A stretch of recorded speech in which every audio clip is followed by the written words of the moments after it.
When Luke found his dog's torn collar at the tree line, his stomach turned to ice. The metal clasp wasn't broken. It was twisted, as if by some inhuman force. But what made his blood truly run cold was the trail of footprints leading into the Appalachian woods, and the way they changed shape halfway through. Welcome to Sunday Scares, where the shadows whisper and nightmares come to life.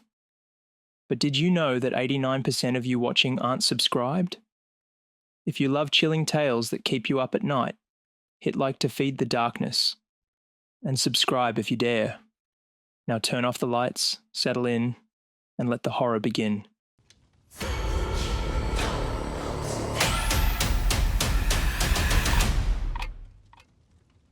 Luke had lived on the edge of the forest his whole life. His family's land stretched deep into the hills, where the trees swallowed the sky and the wind carried voices that weren't quite human.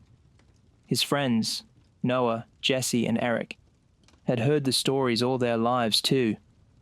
Legends of the ones who walk like men but aren't men. Stories passed down about how they could steal your skin, mimic your voice, call you by name from the dark. Luke never put much stock in them, until now. It started with small things. His dog, Baxter, refusing to go near the woods. Strange whistling in the middle of the night, even though no one was there. Then, Noah swore he saw something watching the house from the tree line. Something tall. Something wrong. Luke's family home sat on a stretch of land that had been in their name for generations. The house itself was old, built from darkened logs and thick beams, the kind that kept the cold out in winter but held the heat in summer. The back porch overlooked the tree line, where the forest loomed like a wall of shadows. It always felt like someone, or something, was standing just beyond sight, waiting for him to turn away. Beyond the house, a dilapidated barn stood as a relic of better days. Its doors sagged, and its roof bore the weight of creeping vines. Luke had never liked going inside. Something about the way the light never quite reached the farthest corners made his skin crawl. Old farming tools rusted along the walls, and hay lay scattered in odd patterns, as if something had been nesting there. When Luke was young, he'd played there, unaware of the stories, but as he got older, the unease settled in. He remembered one summer when he was about 12, finding strange markings carved into the barn's wooden beams, almost like claw marks, but too deliberate to be from an animal. His father had seen them too, but said nothing. He'd simply handed Luke a broom and told him to clean up the barn, avoiding the marks as if they weren't there. Further into the woods, about a mile from the house, was an old hunting cabin. His grandfather had built it, but no one had used it in years. The door hung slightly ajar, the hinges rusted. Inside, dust and decay claimed everything. Animal bones littered the floor, arranged in spirals, though none of them were fresh kills. Someone, or something, had been inside recently. Luke and his friends decided that's where they'd camp for the night. Maybe it was nostalgia. Maybe it was a challenge. Maybe it was a mistake.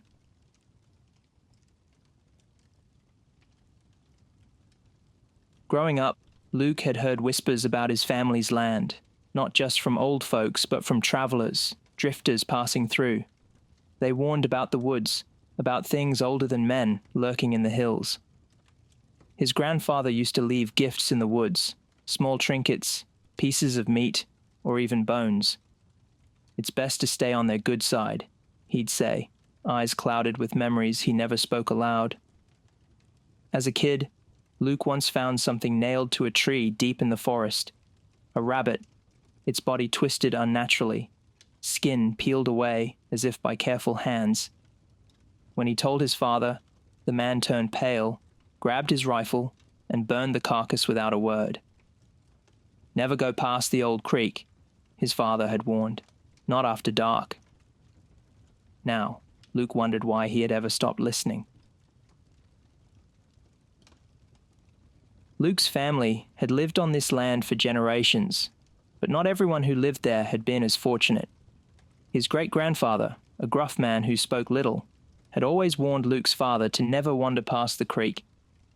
There were whispers that they weren't the first to settle on the land, whispers Luke had dismissed as superstition in his younger years. Growing up, Luke had often wandered deep into the woods on his own, never paying much attention to the warnings his elders gave.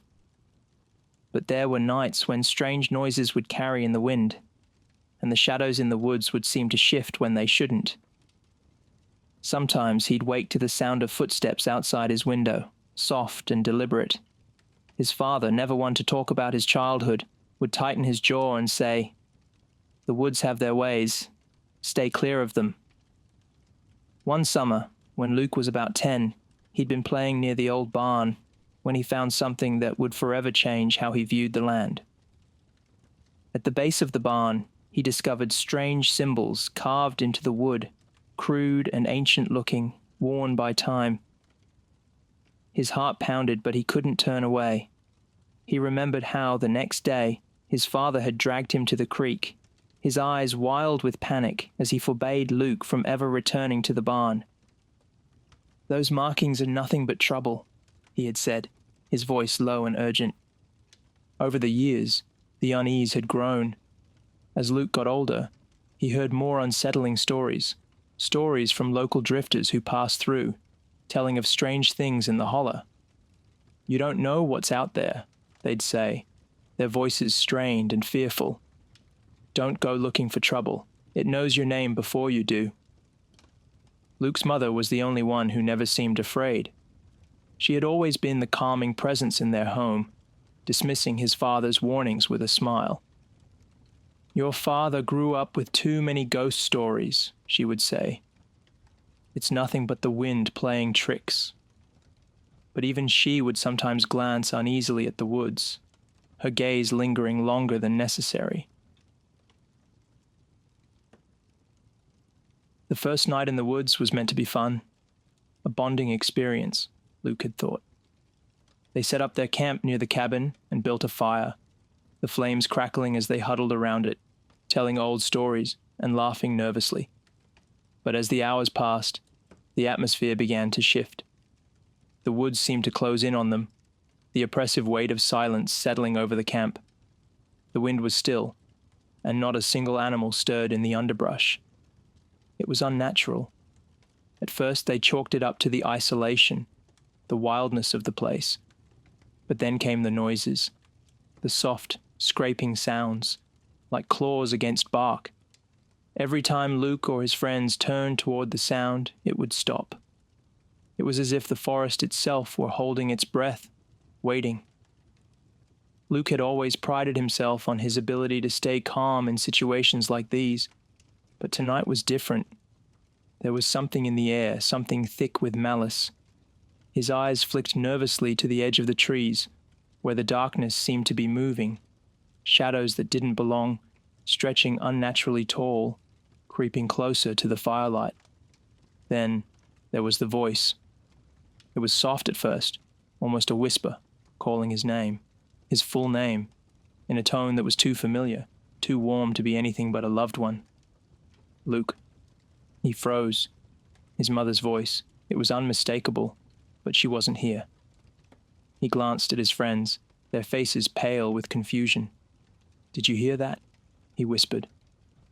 Jessie nodded, her mouth dry, her hand trembling as she reached for Noah's arm. The whisper came again, and this time it sounded like his mother, but with a twist. Her voice, but slightly off, stretched too thin.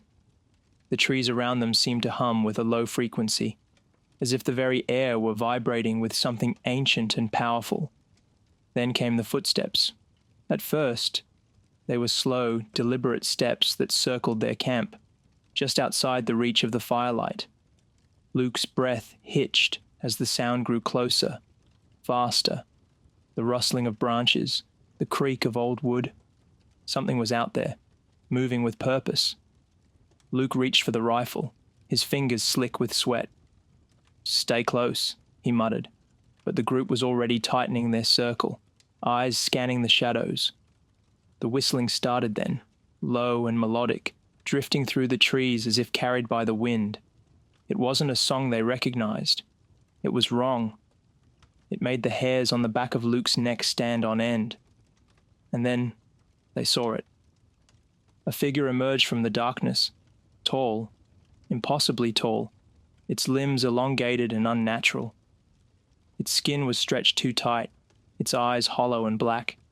It stood motionless, its head cocked at an unnatural angle, as if listening. And then it spoke. "Luke," it called again, its voice laced with something vile, something that wasn't his mother's voice at all. It was something far older, far more dangerous. And panic set in as the creature stepped closer, its movements jerky, unnatural, like it was mimicking the human form, but unable to get it quite right. Luke's heart raced as he grabbed Noah's arm, pulling him toward the hunting cabin. The cabin was a short sprint away, but the thing was faster, its long legs covering the distance with terrifying speed. "Run!" Luke shouted, and they all bolted, their feet pounding against the ground, hearts in their throats. The air felt thick, like something was pushing against them, making it harder to breathe. They reached the door of the cabin, but it wouldn't open. Luke yanked the handle, but it was stuck, as if something inside was holding it shut. He hammered against the door with his shoulder, desperation building in his chest. Jesse screamed. The shadow of the creature was right behind them, its clawed hands reaching for them. Luke managed to force the door open just enough to slip through, and they tumbled inside, slamming it shut behind them. But the terror wasn't over. From the other side of the door came the scratching, slow, methodical, like something dragging its claws against wood. The creature's voice echoed from the darkness outside. "Luke, let me in. It's cold out here." Noah pressed his ear against the door, his face pale. "I don't hear anything," he said, his voice trembling. Luke wasn't so sure. His heart was still pounding in his chest, his mind reeling. Was it really gone? Or was it still out there, just waiting for them to make a move? Then a loud knock.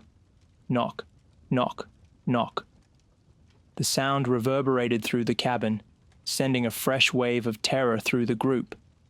The door rattled on its hinges, and for a moment, it felt like the walls themselves were closing in. Luke's hand gripped the rifle, his knuckles white with the strain. Jessie's breath came in sharp gasps as she backed into the corner, her eyes wide with fear. Then came the voice again, low and mocking. "Luke, let me in. I'm so cold."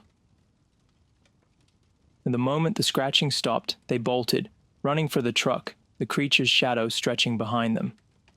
But the cabin doors wouldn't open. Luke twisted the knob. The door was stuck. "It's jammed." Noah pulled, Jesse pushed. It wouldn't budge. A loud scraping sound came from inside the walls, as if claws were digging into the wood from within. Finally, with a burst of adrenaline, they yanked the door open just as the thing smashed through the window, the long, twisted fingers reaching for them. They ran, slipping on wet leaves, crashing through the woods, the sound of their feet hammering against the forest floor drowned out by the creature's eerie laughter, a sound that tore through the night like jagged glass. The headlights caught it full on, a grotesque shifting mass of stolen faces locked in a grin, eyes wide with predatory glee, and it smiled. They made it back to town, but the next morning, Luke's phone buzzed. A new voicemail, his own voice. "Come back. I'm still out here."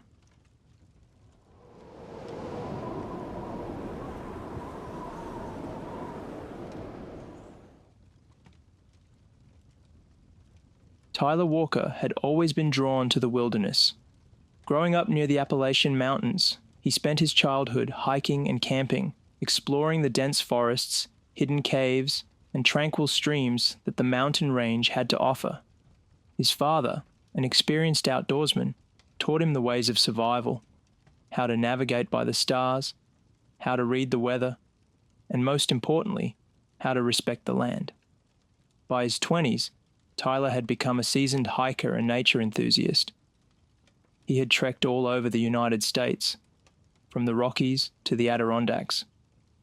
but the Appalachian Mountains still felt like home. That was why, in the summer of 2013, he decided to embark on what would become his final hike. He had heard whispers of a trail deep in the heart of the Appalachian wilderness, known only to the most experienced hikers.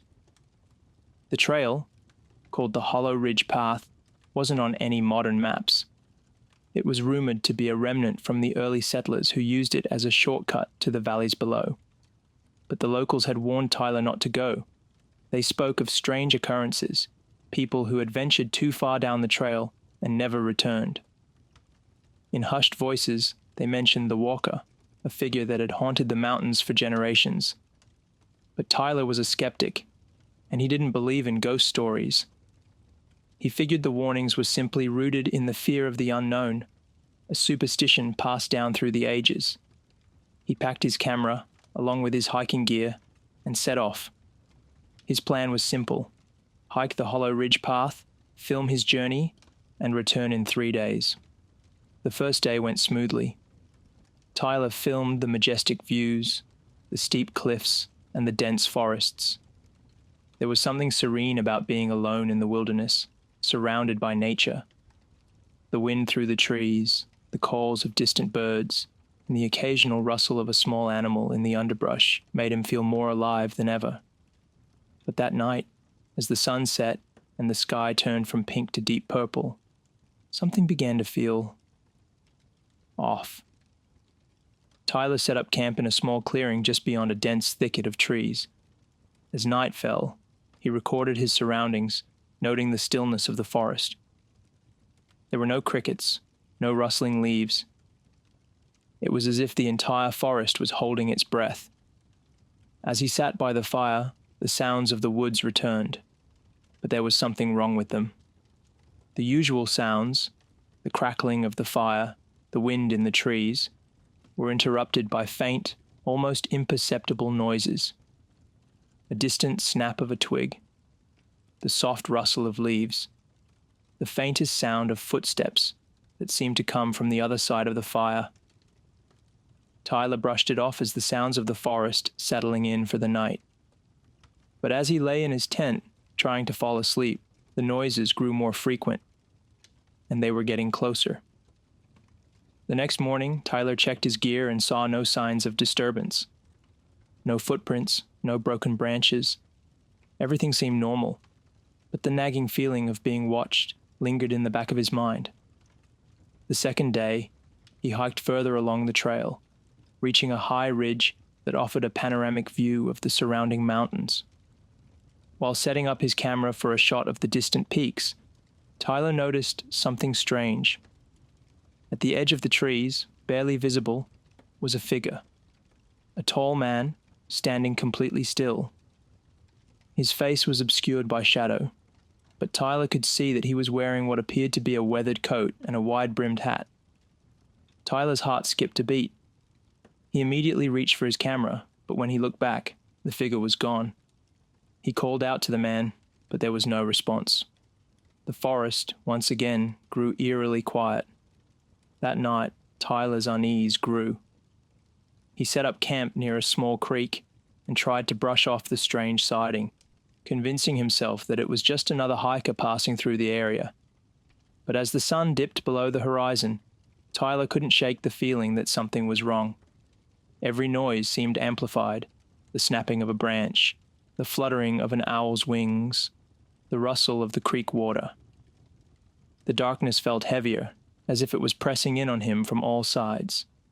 As he sat by his campfire, he thought he saw something. A shadow, flitting between the trees. It moved too quickly for him to focus on, but when he turned his head, it was gone.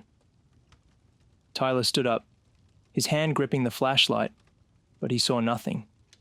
Yet, the feeling of being watched persisted. That night, he couldn't sleep. His mind kept racing, playing back the images of the mysterious figure. Who was it? And why hadn't they responded to his calls? He told himself it was nothing. But deep down, he knew he was lying. Something was out there. The following morning, Tyler packed up his camp, trying to shake off the unease that clung to him like a second skin. He had intended to push on, to complete the trek and reach the end of the Hollow Ridge path by midday, but something held him back. The trail seemed to stretch on endlessly, the trees growing thicker, their trunks gnarled and twisted. The air felt heavier, the atmosphere stifling, as though the forest itself was closing in on him.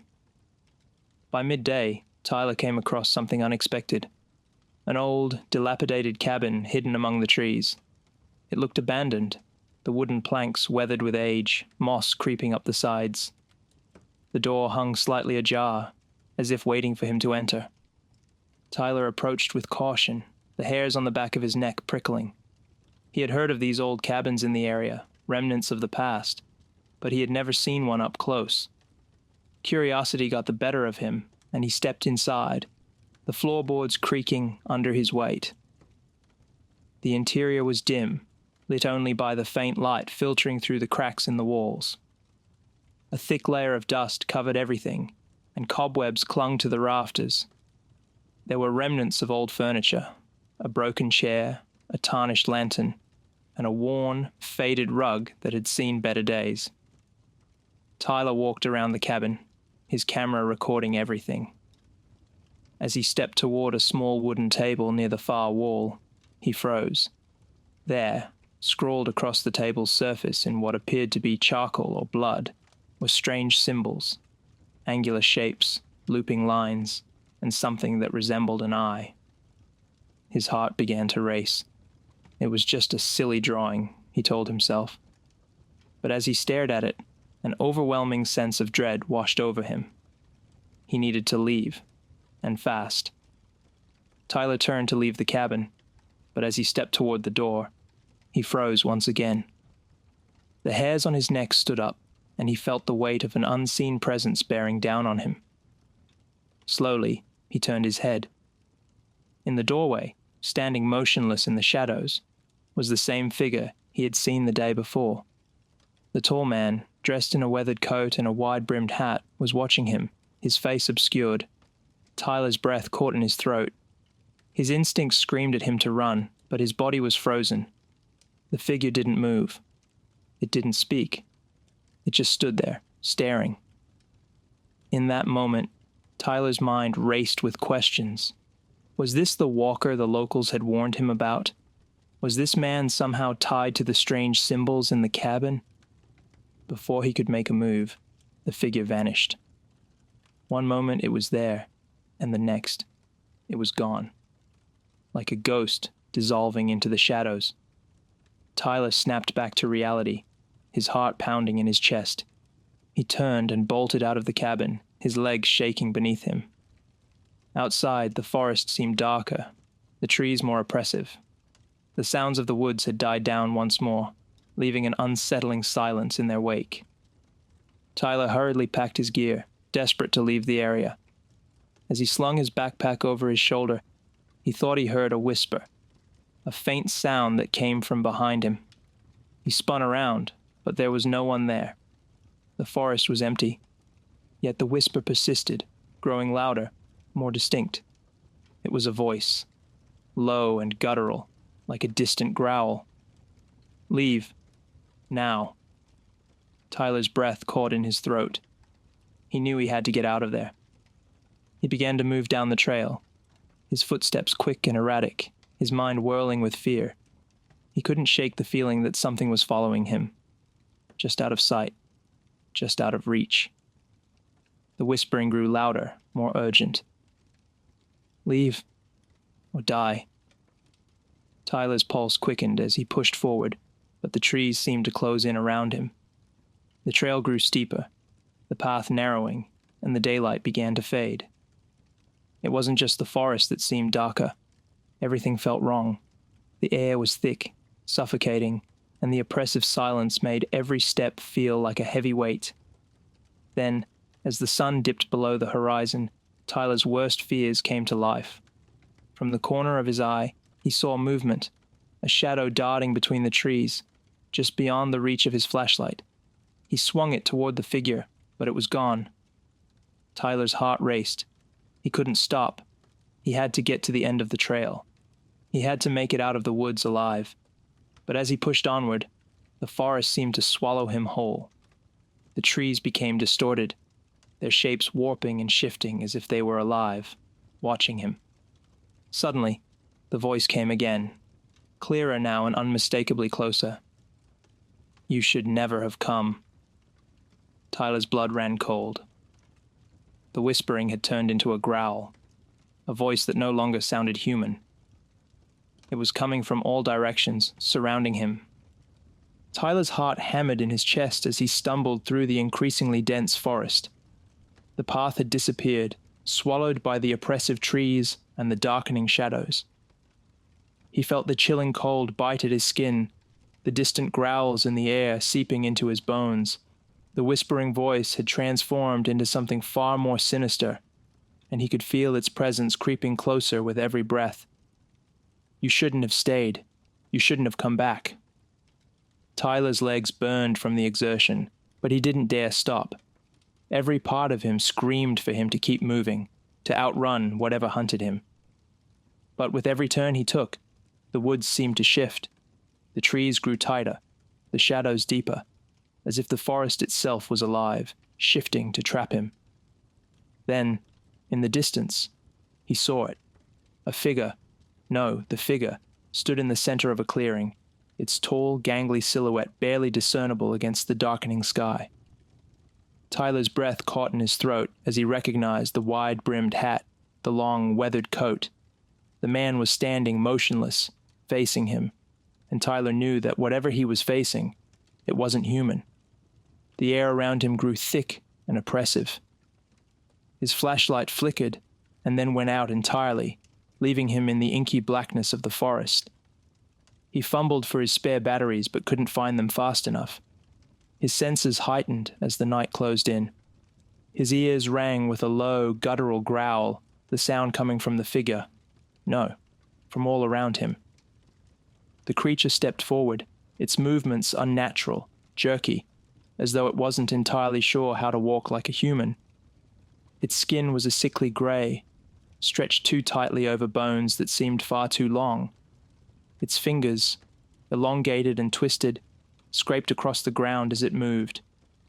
The figure's face remained hidden in the shadows, but Tyler could feel its eyes on him, cold, predatory, and hungry.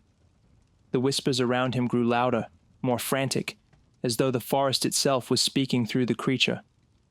"Leave, before it's too late." Tyler's breath hitched in his throat, and for the first time in his life, a raw, primal fear coursed through him. He was no longer just running from the woods. He was running from something ancient, something far more dangerous than anything he had ever imagined. Without thinking, he turned and sprinted, his body moving on pure instinct. He didn't look back. He couldn't. The world around him seemed to warp, and he had no idea if he was still on the trail or lost in the maze of trees.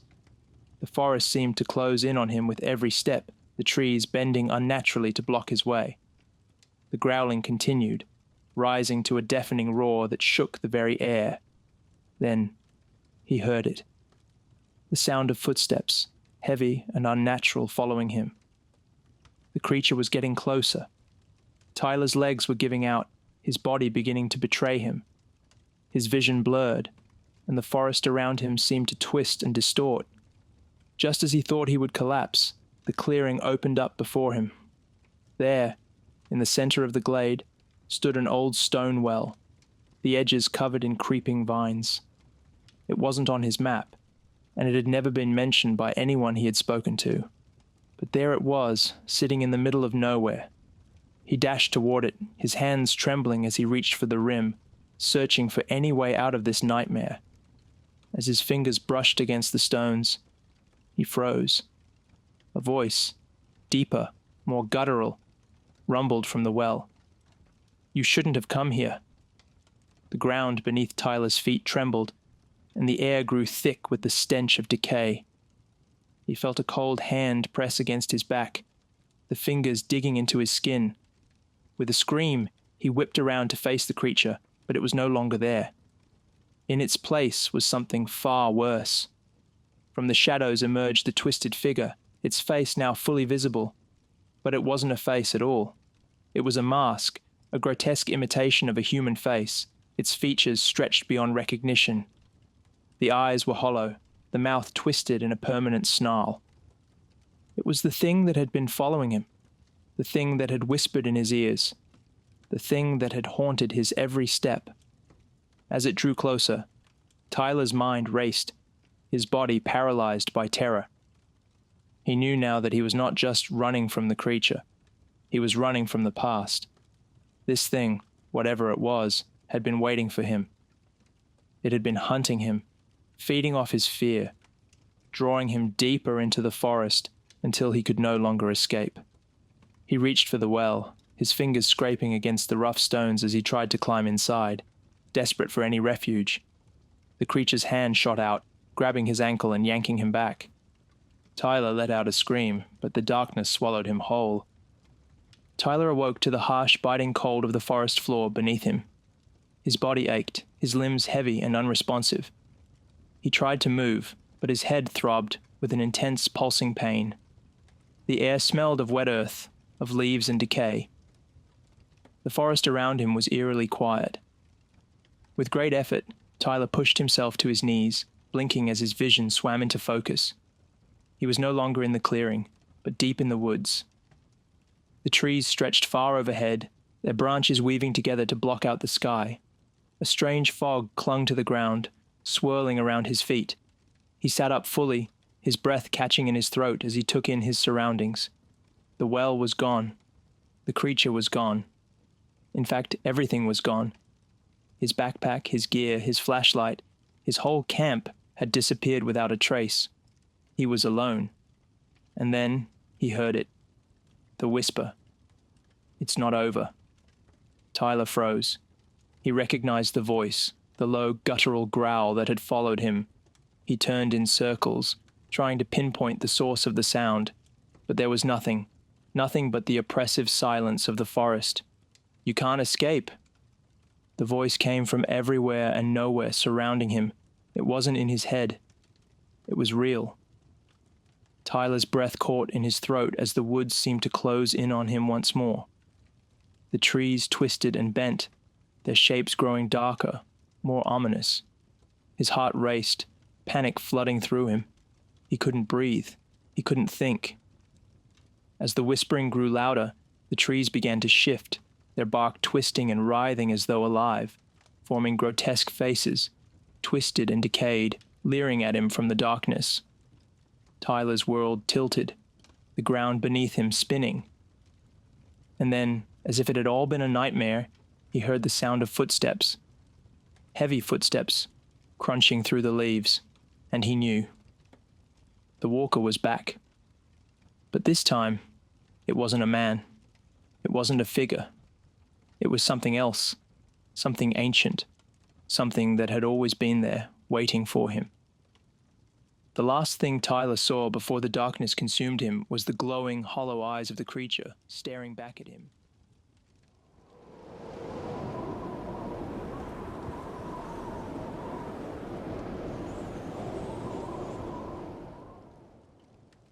Daniel Whitaker had always loved the outdoors. That's why he took the job. A park ranger position at Mark Twain National Forest, deep in the Missouri Ozarks, sounded like the perfect way to escape the city and breathe fresh air for a living. He wasn't naive. He knew the job meant long hours, unpredictable weather, and the occasional lost hiker. But none of that deterred him. What no one told him was why the position had opened up. His first day at the ranger station smelled like fresh coffee, damp flannel, and rain-soaked earth. The walls were lined with old maps, outdated equipment, and missing persons reports pinned to a corkboard near the back. Some of them were decades old, the edges yellowed and curling. Others looked fresh, their ink barely dry. Daniel ran a finger over one at random. Jacob Ellis, Park Ranger, last seen October 12th. Ellis was the guy before me, wasn't he? Daniel asked, turning toward the small group of rangers seated around the table. A long pause. Then, Ranger Dawson, the grizzled veteran who had been introduced as his supervisor, handed him a laminated sheet of paper. "Read this," Dawson said, his voice gravelly and low, "and follow it. Don't ask questions." Daniel frowned, but took the paper. 5 simple rules were printed in bold letters across the top. Rules for night patrol. 1. Lock the cabin door before sundown. Once it's dark, do not open it until morning, not for anything. 2. If you hear something calling your name from the trees, ignore it. It's not me. It's not anyone. 3. The radio may pick up voices. Do not reply unless you hear Ranger Dawson first. 4. If you see a man standing at the tree line with no flashlight, don't acknowledge him. Don't look twice. 5. If you wake up to find the front door open, leave immediately. Do not pack your things. Just run. Daniel let out a short laugh. "You messing with the new guy?" Dawson didn't smile. Another ranger, Carson, glanced up from where she was cleaning her shotgun at the table. She gave Daniel a look that was almost sympathetic. "Just follow the damn rules." Daniel hesitated, waiting for someone to crack a grin and admit it was an initiation prank. But no one did. "You're stationed at the old Firewatch cabin tonight," Dawson continued. "Make the hour-long hike before sundown. And Daniel paused. Keep the door locked." It wasn't until he was halfway up the trail, backpack slung over one shoulder, that he realized no one had answered his question. Why had the position opened up? The path to the Firewatch cabin wound through dense woods, thick with the smell of damp earth and pine. Sunlight filtered through the canopy in fractured beams, but Daniel couldn't shake the feeling that the deeper he went, the quieter it became. At first, it was the good kind of quiet, the kind that came with being surrounded by nature, away from the hum of city life. But after a while, it started to feel off, like the forest was holding its breath. Birdsong faded. The occasional rustle in the brush stopped entirely. Even his own footsteps felt muffled, swallowed by the thick carpet of leaves. His grip tightened on the flashlight in his pack. He was being ridiculous. It was just nerves. First-day jitters. Still, he picked up the pace. When he finally saw the Firewatch cabin through the trees, a weight lifted off his shoulders. It was an old structure, but sturdy, perched atop a small ridge with a decent view of the valley below. A radio antenna jutted from the roof, and a single rocking chair sat on the front porch, swaying slightly in the breeze. At least, he thought it was the breeze. He swallowed, shaking off the uneasy feeling creeping up his spine. Just the wind. Just the forest, settling. Still, when he unlocked the door and stepped inside, the first thing he did was slide the deadbolt into place, just in case. Daniel settled into the cabin as the sun dipped below the treetops, casting long shadows across the valley. He switched on the battery-powered lantern, its dim yellow light barely illuminating the single-room interior. Just a cot, a desk, and an old two-way radio crackling softly with static. The place smelled of aged wood and dust, with a faint lingering scent of something else, something metallic. He checked his watch. 8:37 p.m. His shift had officially begun. Dawson had said to check in every hour. Daniel twisted the radio's dial, listening as the static wavered. "Firewatch cabin to base. All quiet so far." A pause. Then Dawson's voice came through, a little fuzzier than before. "Copy that. Keep it that way." Daniel leaned back in the chair, listening to the sounds of the night. Or rather, the lack of them. The woods outside were deathly silent. No crickets, no rustling leaves. Even the wind seemed to have stopped. Then, knock, knock. Daniel's breath hitched. It wasn't the front door. The sound had come from outside, near the window. Slow, deliberate taps against the glass. Knock. Knock. His pulse spiked. It's just the trees shifting in the wind. That was the logical explanation. the only explanation. Except there was no wind. He swallowed hard and reached for his flashlight, the rules flashing in his mind. Keep the door locked. Don't open it for anything. Daniel forced himself to stay seated, listening. The knocking had stopped, but the silence felt thicker now, pressing in against the cabin walls. Then, something new. A voice, faint, distant, calling his name. Daniel. His spine went rigid. It was coming from the trees, low and familiar, almost like... Dawson? Daniel fumbled for the radio. Base, you out there? Static. He turned the dial, trying again. Dawson? Neil. The voice came through the radio this time, warped and stretched, like a cassette tape playing too slow. Daniel. His throat went dry. That wasn't Dawson. It wasn't anyone. The firewatch cabin had a small back window. He turned toward it instinctively. Something was standing at the tree line. It was just a silhouette in the darkness, tall and thin, with limbs too long to be human. The moment his eyes landed on it, it moved, melting back into the trees without a sound. Daniel's breath came fast and shallow. His fingers were numb against the radio. Then the knocking started again. Closer this time. Knock, knock, knock. From the front door. 9:12 p.m. Daniel hadn't moved from the chair in over 20 minutes.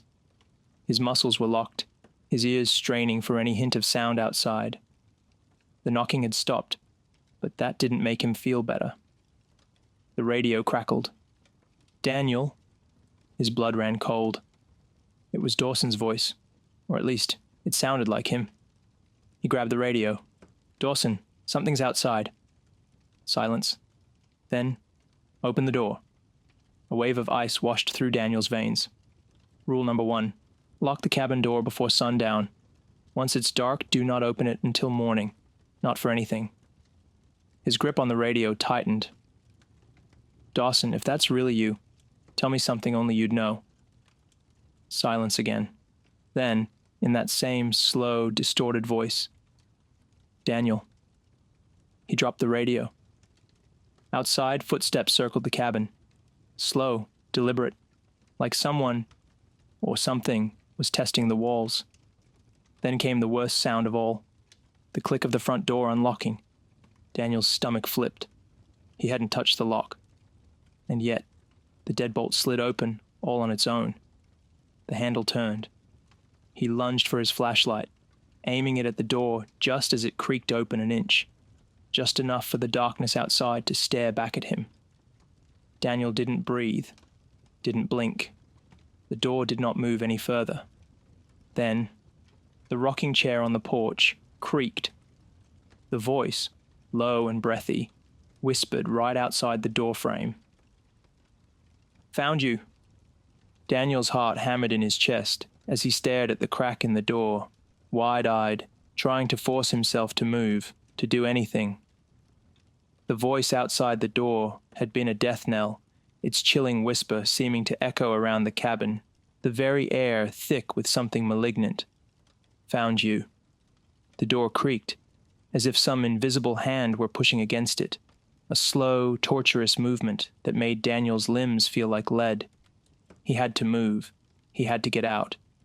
But the rules, his mind repeated the rules like a mantra. Leave immediately if the door opens. Don't pack anything. Just run. But how? How could he leave when whatever was out there was already here? Daniel's throat tightened and panic clawed at him. Then, footsteps. They were light, quick, like the tapping of bare feet against the floorboards of the porch. His pulse sped up. The sound moved toward the window. His flashlight flickered in his hands, casting a dim, erratic light over the walls of the cabin. He dared a glance out the window, just a glimpse, and saw it. A figure, tall, gaunt, its silhouette just barely visible in the shadows. It wasn't a man anymore. Whatever it was had shifted. Its limbs were longer, too long to be human. The hands were reaching, groping at the wall, the window, desperate to get inside. And then, The door handle turned again. Number no. The door was barely open, but there was something behind it now, something waiting. The chair outside groaned as if it had been rocked forward by the invisible force, and the very foundation of the cabin felt as if it were vibrating with tension. Then, the whisper came again. Close. So close, like it was breathing down his neck. A sound as jagged as broken glass, each word feeling like a cold hand on his skin. Let me in, Daniel. It knows. His eyes darted around the room, his gaze catching on the radio. The damn radio that had been useless, its transmission crackling and warping. But now it might be his only lifeline. He threw himself toward it, his breath coming in frantic bursts, fingers fumbling over the buttons. "Dawson!" Daniel shouted, his voice raw with desperation. "Please, it's here! Help me!" The radio crackled once more, the static almost deafening. "Daniel!" But it wasn't Dawson. It was something else. The voice was deeper now, layered, as if several people, no, things, were speaking in unison. The sound slithered through the air like something alive. He didn't wait to hear more. His eyes darted to the front door again, just in time to see it creep open a little further. The darkness outside growing bolder, pushing into the cabin like a living thing. That was all it took. Daniel couldn't stay. Grabbing his flashlight, he bolted toward the back door, but as he reached for the handle, something stopped him. A cold presence. A figure, tall, skeletal, loomed in the doorway. It was there, blocking his escape. The air grew thicker, suffocating him. He could barely breathe. His pulse felt like it was vibrating his whole body. That thing, it wasn't just outside anymore. It was in his mind. It knows. It knew him. It knew his fear. He spun around, his flashlight now casting shaky, wild beams across the room. The chair. The damn chair. It was rocking again, on its own. He took a step back, and then another. He was cornered. The rules, his mind screamed. Run. But where? The tree line outside was now a blur of shifting shadows, its edges pulsing with an unnatural rhythm, as if waiting for him to make the wrong move. Run. He wasn't thinking. He wasn't listening to reason. He grabbed the back door, ripped it open, and stumbled into the night. Cold, wet, silent. The forest stretched out before him, vast and unwelcoming. But Daniel didn't care anymore. His legs moved on their own, pushing him forward, away from the cabin, away from the thing that was hunting him. He had one shot, just one, to make it back to the ranger station. He didn't look back. He couldn't. The howl of something inhuman split the night air, echoing across the woods, and Daniel felt it in his bones. It was following him. He ran faster, the trees blurring around him as he tripped over roots and jagged rocks. His breath was ragged, his chest aching with every step, but he didn't slow down.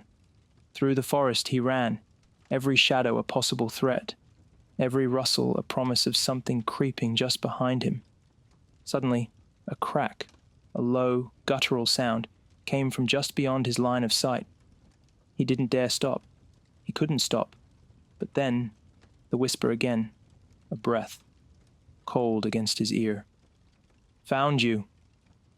Daniel whipped around but saw nothing. He was alone. And then, just ahead, the familiar outline of the ranger station.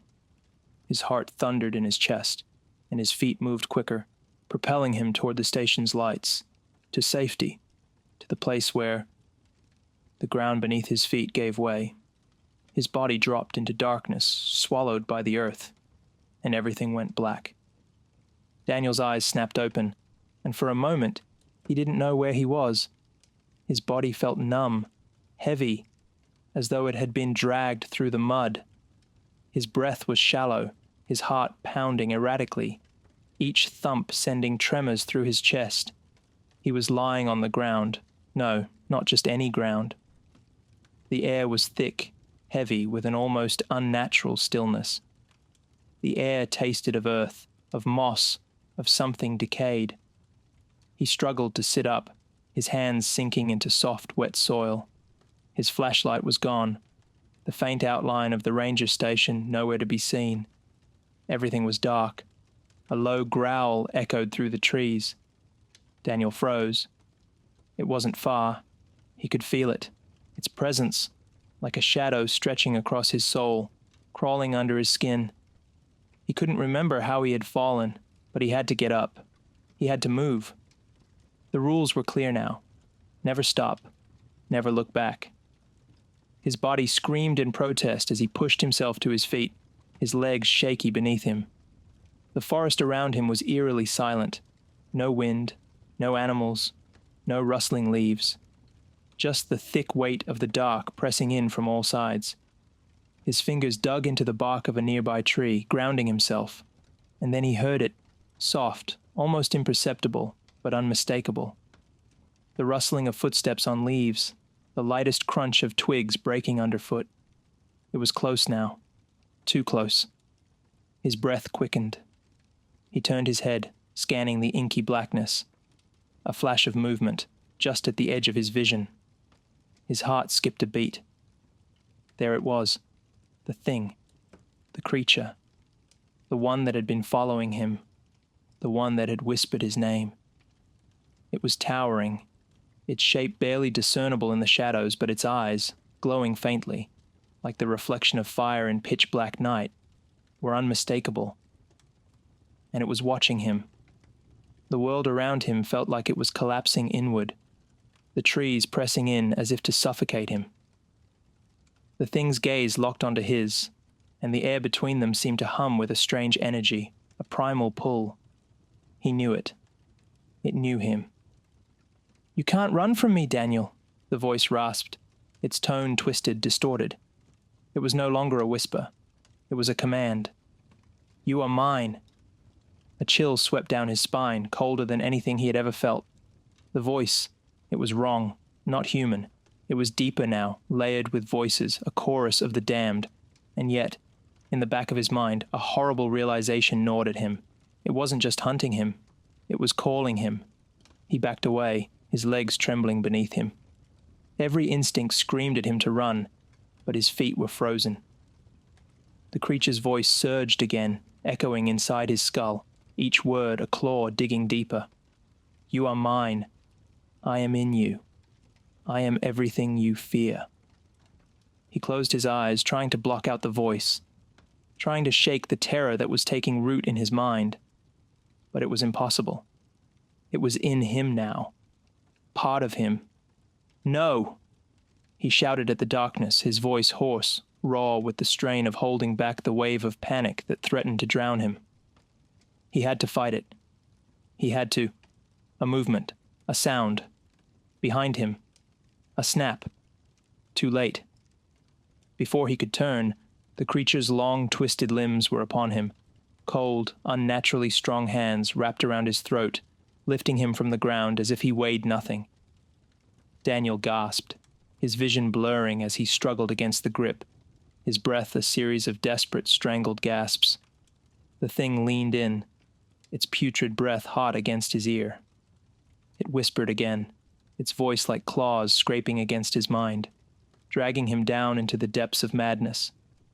"You never should have come here, Daniel. This place, this forest is mine. And now you are mine."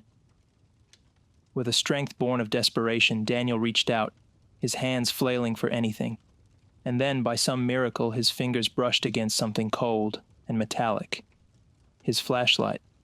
It had fallen, hidden in the dirt. His heart skipped. Grabbing it, he turned it on. The beam sliced through the darkness, but for a brief, fleeting moment, the light caught something else, a reflection in the creature's eyes. The cabin. The thought hit him like a punch to the gut. The cabin. The place he had come from. The place where this had all started. It's not over. With a surge of adrenaline, Daniel slammed the flashlight into the creature's face. The creature hissed, recoiling from the bright light, its grip loosening just enough for him to break free. He scrambled to his feet, stumbling toward the darkness, away from the creature that was now shrieking in fury. The light from the flashlight flickered erratically, barely illuminating his path, but it was enough to guide him, to keep the thing at bay. It was weaker in the light. Daniel ran with everything he had left, tearing through the forest, not looking back. His breath was ragged, each step a painful struggle, but he kept moving. The flashlight flickered out again, and then, ahead, there it was, the ranger station, his salvation. As he reached the door, he slammed his hand against the handle, throwing himself inside. The door slammed shut behind him, the world outside dark and silent once again. He collapsed to the floor, gasping for air, his body shaking violently. He was safe, at least for now. The whispers were gone, but he knew deep down that it wasn't over. The thing was still out there, waiting, and Daniel was marked. It would never let him go. Never.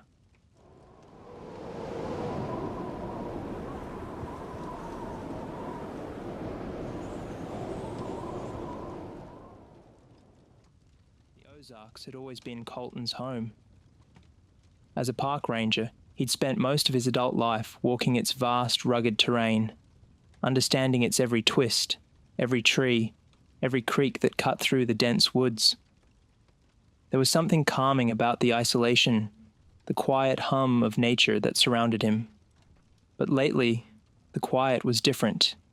It was hollow, unsettling. For the past couple of months, several groups of campers had gone missing without a trace. The reports all came in the same way. People went out on their hiking trips or set up campsites, only for their tents to be found abandoned, gear scattered, and no sign of the people who'd been there. Authorities believed it was a human predator, someone hunting campers for reasons unknown, but Colton wasn't convinced. As much as he didn't want to admit it, his experience in the Ozarks told him it wasn't just another killer on the loose. He had a feeling, an intuition, that this was something darker, something supernatural. He had heard whispers from the old-timers who lived around the park, old folk tales about the spirits of the Ozarks, about things that should never be disturbed, and he couldn't shake the thought that they weren't just stories. The park they were investigating was Buffalo National River, a place few ventured deep into, save for the most experienced outdoorsmen. The area was known for its steep bluffs, thick forests, and winding rivers that could swallow a person whole if they weren't careful. The rangers had tried everything, organizing search teams, setting up traps, and even enlisting the help of local hunters. But all they found were abandoned campsites and eerie signs of something stalking them, something that had been watching. Colton, a seasoned ranger, had been the one to push for a deeper investigation, insisting there was more to these disappearances than a human could explain. It wasn't just the missing campers. It was the way they disappeared, the way they were taken, the strange sounds that had been reported, the low growls in the night that seemed to echo off the hills. Colton knew the sounds of wild animals. This wasn't that. After several weeks without finding any solid clues, he was assigned to take the lead on the latest search. The families of the missing people were desperate for answers, but the truth was, Colton didn't know what kind of answer to give. All he could do was follow his instincts and the faint, flickering thread of evidence that suggested something far more sinister was lurking in the park. The sun was beginning to set as Colton arrived at one of the campsites, where the most recent group had been reported missing. The forest was already dimming, but the overcast sky blocked out most of the light, casting the park in a near-perpetual twilight. He stood at the edge of the campsite, examining the area with a practiced eye. The tents were still there, though half collapsed. The campsite looked as though it had been abandoned in haste, but everything seemed off. There were footprints, but they were odd. Instead of normal human tracks, they were too deep, almost like something heavy had walked through. And they weren't following a clear path. They spiraled, scattered in different directions, before disappearing into the underbrush. Colton's stomach churned. Something wasn't right. He knelt down, inspecting the scattered gear. One of the backpacks had been torn open, its contents scattered across the ground, and yet there was no sign of struggle, no blood, no sign of anyone having fought back, just an eerie quiet. The faint smell of burning wood still lingered in the air, suggesting the fire had recently died. There was an unease to the stillness, a silence that felt suffocating. As Colton sifted through the belongings, his heart skipped a beat. In the midst of the scattered supplies was a camera, an old dusty model, probably belonging to one of the missing campers. He picked it up cautiously, noting that the lens was cracked, as if it had been dropped or smashed in a hurry. His fingers trembled slightly as he turned it on, praying it wasn't just another useless item that had been abandoned in panic. The screen flickered to life. The first image that flashed up was a blurry shot of the campsite, probably taken earlier in the day. The second image was a picture of the woods, taken from within the trees. But the third picture made Colton freeze in place. It was a dark figure in the distance, standing at the edge of the woods, watching the campsite from just behind the trees. The figure was tall, but its shape was unnatural. It didn't seem to belong in the photo, like it had been captured at the wrong angle, out of sync with the surroundings. Colton's breath caught in his throat. He wasn't sure what it was, but he knew that feeling. The feeling of being watched. He turned the camera off, but his mind kept racing. He had heard stories from other rangers who had worked here before, about something dark that lingered in the forest, something that didn't let people leave. They had always chalked it up to old superstitions. But this was something different, something worse. The missing campers hadn't just vanished, they had been taken. And Colton wasn't sure he'd be able to find out why before whatever it was that had claimed them came for him next. The sun dipped below the tree line, casting the forest in a muted twilight glow. Colton's breath was steady, but the uneasy sensation that had been crawling up his spine for the past few weeks began to settle deeper into his chest.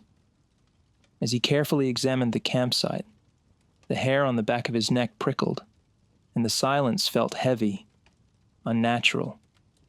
Every step seemed to echo through the trees, amplifying the stillness around him. He pushed the feeling aside. This was just another day in the wilderness, another case to solve. The camera in his hand felt heavier as he turned it over, still lost in the blurry image of the dark figure. The woods had always had a way of playing tricks on people. He'd heard rumors from the locals about shadowy figures and strange sightings in the park, but he never gave much credence to old stories. Not until now. He heard something then, a sound faint enough to be mistaken for the wind, but it came from the direction of the trees. A rustle, a scraping noise, like dry branches being twisted. His hand instinctively went to the rifle slung across his back, and he scanned the woods, but saw nothing. Colton wasn't new to this job. He knew the dangers that came with it, especially in an area as wild and remote as Buffalo National River. But this was different. It wasn't an animal. It wasn't a person. It was something wrong. The wind picked up, and the rustling sound grew louder, coming from all around him now. It seemed to shift, like something circling, closing in. Colton's eyes flicked back to the camp, his heart hammering in his chest. The campsite was still empty, but the hairs on his arms stood on end. That's when he noticed it. A trail of broken branches leading into the woods. It wasn't just the kind of disruption an animal might cause. These branches were snapped at unnatural angles, some of them ripped clean from the trees. Someone, or something, had been through here recently, but it wasn't human. The footprints that followed weren't animal tracks either. They were too deep, too wide, too erratic. The pattern suggested something far larger, something that moved with purpose, but without concern for leaving clear traces. Colton swallowed hard, his instincts kicking into overdrive. He had seen these signs before, but never here, never so close to home. His father had spoken of creatures like this when Colton was younger. Things from the folklore of the Ozarks. He dismissed it at the time, but now, in the heart of these woods, the stories seemed all too real. He continued following the trail, his footsteps now slow and deliberate, his mind racing. The sounds around him shifted once more, and his eyes darted to the trees. He could feel it. Something watching him. Something tracking his every move. His breath was shallow as he moved deeper into the woods, keeping his senses alert. The trail led him to a clearing. The trees here were gnarled, twisted like the bones of some long-dead creature. At first he thought it was just an oddly shaped tree, but as he got closer, he realized that the object wasn't natural. It was a human limb.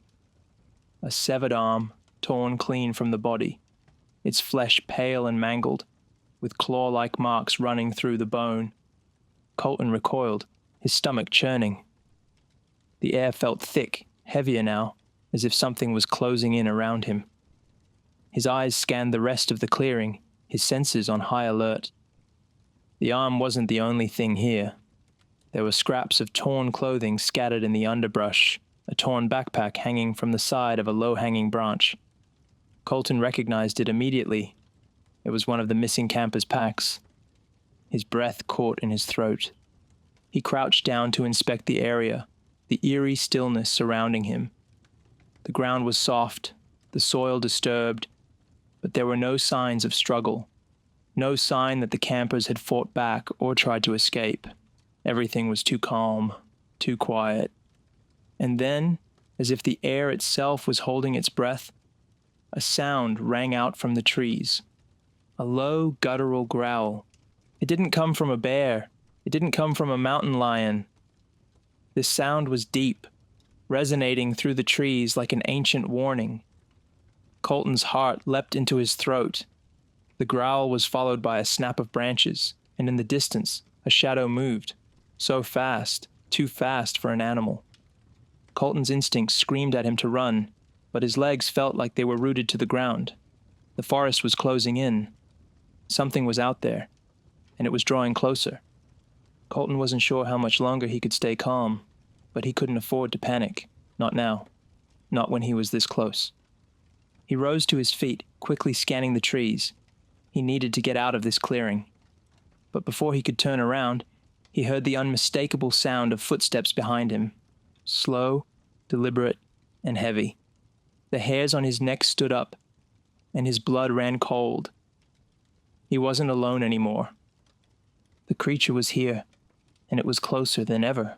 The moment Colton turned, he knew something had changed. The air felt thick, saturated with an unnatural heaviness that pressed down on his chest.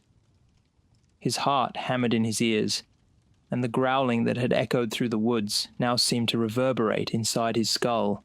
Every instinct he had as a ranger screamed at him to run, to flee back to the campsite and call for backup, but his legs refused to move. His body locked in place, frozen by the sheer magnitude of the presence now stalking him. The footsteps came closer, and with them a sense of impending doom. They were heavy, deliberate, like the footfalls of something that had been walking these woods for centuries. The rustle of leaves, the snap of twigs underfoot. It wasn't just a predator. It was hunting him.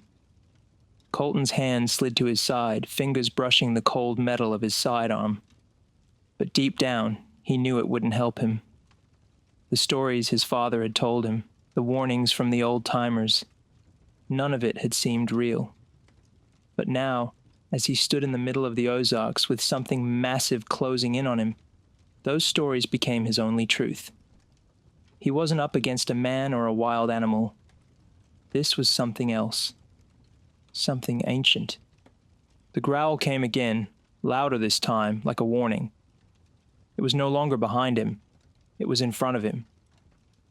Colton slowly raised his head, his breath shallow, his pulse racing as he scanned the trees. The light had dimmed further, and the woods seemed to close in, the shadows stretching long and dark. And then he saw it. At first it was just a silhouette, a dark shape blending into the trees, so tall it seemed to touch the canopy.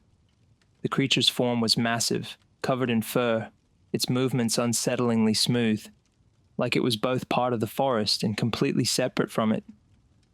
Its eyes, Colton would never forget them, glowed an unnatural yellow, piercing through the dim light like twin lanterns in the dark. The eyes locked onto his with an intensity that sent a chill down his spine. It was studying him, watching him, as though it were weighing his worth. Colton's mouth went dry. The figure took a step forward, its long limbs impossibly long and twisted. It wasn't like anything he had seen before. Not a bear, not a Bigfoot. No, this was something far older. It moved with an eerie, gliding motion, as if it were floating just above the ground, its feet never quite touching the earth. Its fur, matted and coarse, looked almost like the skin of something ancient, something that had lived through the ages and had learned how to hide in plain sight. Colton's hand clenched around his weapon, but he knew he was powerless. There was no way to outrun it, no way to fight it. The creature took another step, and this time Colton could hear the low, rattling growl deep within its chest. The ground seemed to vibrate, and a feeling of dread washed over him, almost as if the very air was being suffocated by the creature's presence. It stepped closer still, its movements fluid and unnatural. Colton could see it now. Its face was twisted, grotesque, a mix of human and something else. Its features seemed to shift with every glance, never quite settling into one form. The longer he looked, the more he felt his sanity slipping, as if the creature was warping his perception, pulling him into its nightmarish world. He tried to look away, but he couldn't. The eyes held him there. Suddenly it spoke, or at least he thought it did. A voice, guttural and deep, rumbled through the air, reverberating inside his skull. The words were unintelligible, a series of hisses and growls that made no sense. But the meaning was clear. It wasn't interested in him, not yet. It was toying with him. And then the creature lunged. It wasn't like the movies, where monsters move slowly and with purpose. No, this was fast, unnaturally fast. Colton didn't have time to react. The creature's massive claws reached out for him, and he dove to the side, barely managing to avoid its swipe. The ground beneath him shook as the thing crashed into the trees, sending a shower of splintered wood flying into the air. Colton scrambled to his feet, adrenaline flooding his body as his training kicked in. He didn't look back. He couldn't. He ran. His legs burned, his breath ragged, but he pushed himself forward, tearing through the underbrush, his mind racing. He didn't know where he was going, just that he had to get away. His only thought was survival. The sound of the creature behind him was deafening now, its growls and crashes echoing through the forest, each step sending a wave of fear through him. He could hear it getting closer. He could feel it, right behind him, almost at his heels. A scream built up in his throat, but it never came. The woods were too alive with noise, too full of the creature's presence. And then, just as suddenly as it had started, the sound stopped. The growling faded. The crashes of the creature's pursuit silenced. Colton slowed, gasping for breath, his heart pounding in his chest. He dared to look back. The forest around him was still, too still. He couldn't hear a thing, couldn't see a trace of the creature. It was as if it had vanished. But Colton knew better.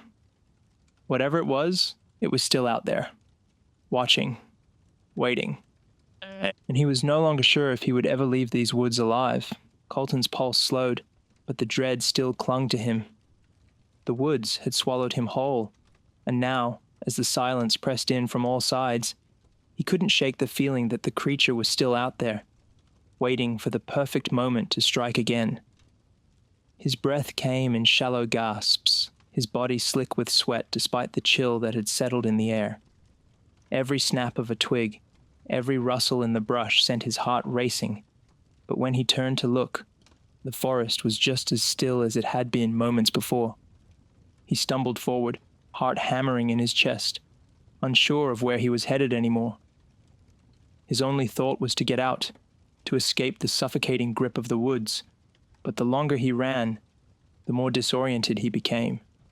The trees seemed to twist in on themselves, the trail he had followed vanishing with each step. The path was gone. He'd seen the creature, felt its claws just inches away. And yet now, there was nothing. Nothing but the eerie stillness of the night. It was almost as if the forest itself had swallowed him up, and he was no longer in control of his own fate. The camp, his only point of orientation, was still miles away. Colton knew he couldn't make it back to the ranger station, not like this, not after what he had witnessed. But the thought of staying in these woods, lost and alone, was even worse. He found a small rock outcrop by a stream and collapsed against it, exhaustion weighing down on him. For a moment, he closed his eyes, just trying to catch his breath, to let the pounding in his head settle. But sleep didn't come. He could still feel the creature's eyes on him, and he could still hear its growls echoing in his ears. His mind replayed the events over and over, but it was starting to blur. Everything felt distant and unreal, like a nightmare he couldn't wake up from. As he sat there, the silence returned, thick and oppressive. Colton's eyes fluttered open, his senses alert. That's when he saw it, just beyond the edge of his vision, a flicker of movement. A shadow. No, not a shadow. A figure, standing just inside the tree line watching him. He froze. His body tensed, every muscle screaming to run, but he couldn't move. The figure didn't move either. It stood motionless, its outline barely discernible in the fading light.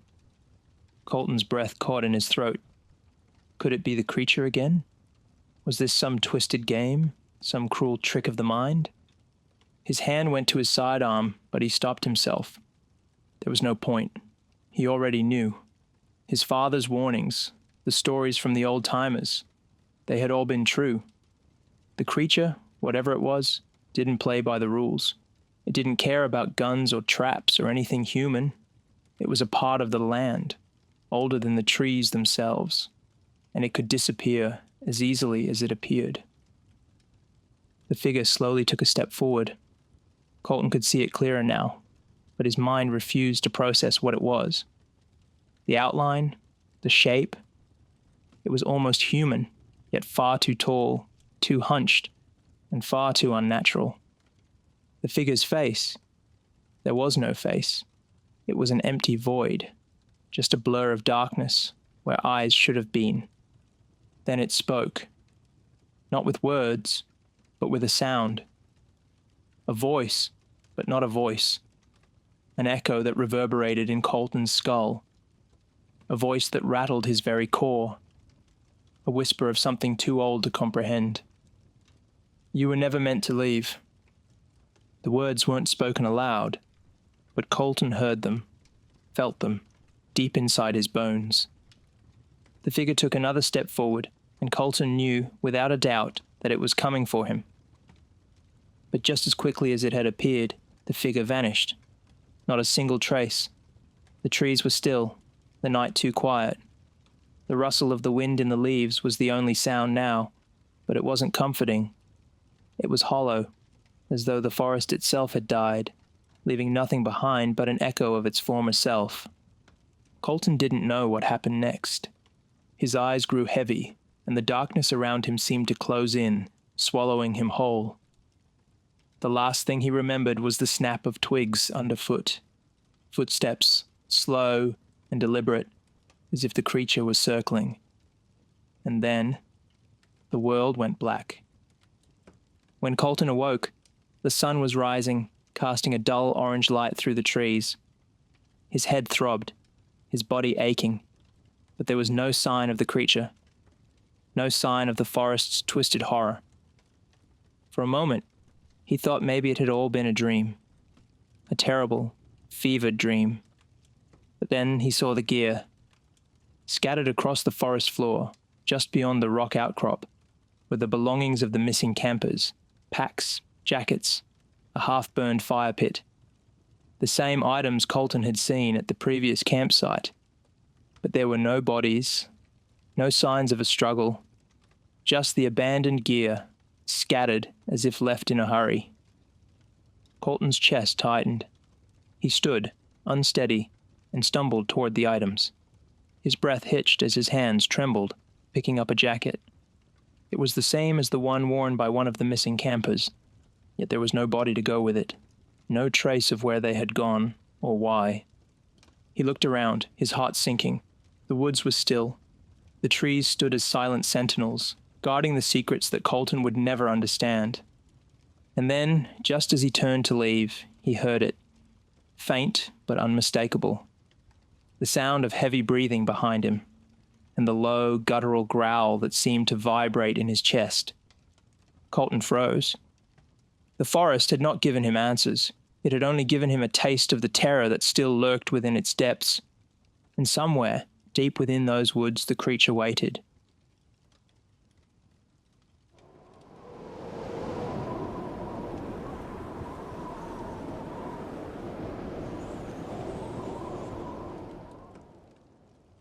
We had talked about it for months, Dudleytown. The cursed village swallowed by the forest, abandoned for centuries, said to be a place where reality bent and shadows clung to the living. Jake, ever the skeptic, insisted it was nothing but old legends. Just another ghost story to scare off thrill seekers. Mia, his girlfriend, had always been obsessed with the paranormal, eager to find something real to prove the skeptics wrong. Ryan, the quiet one, spent weeks researching everything about the place, from its dark history to the chilling accounts of people disappearing without a trace. Then there was me, Alex, the one who always had second thoughts. But when the night came, we all went anyway. We set off just before midnight, hiking deep into the woods. The air was crisp and damp, the scent of decaying leaves thick in the autumn air.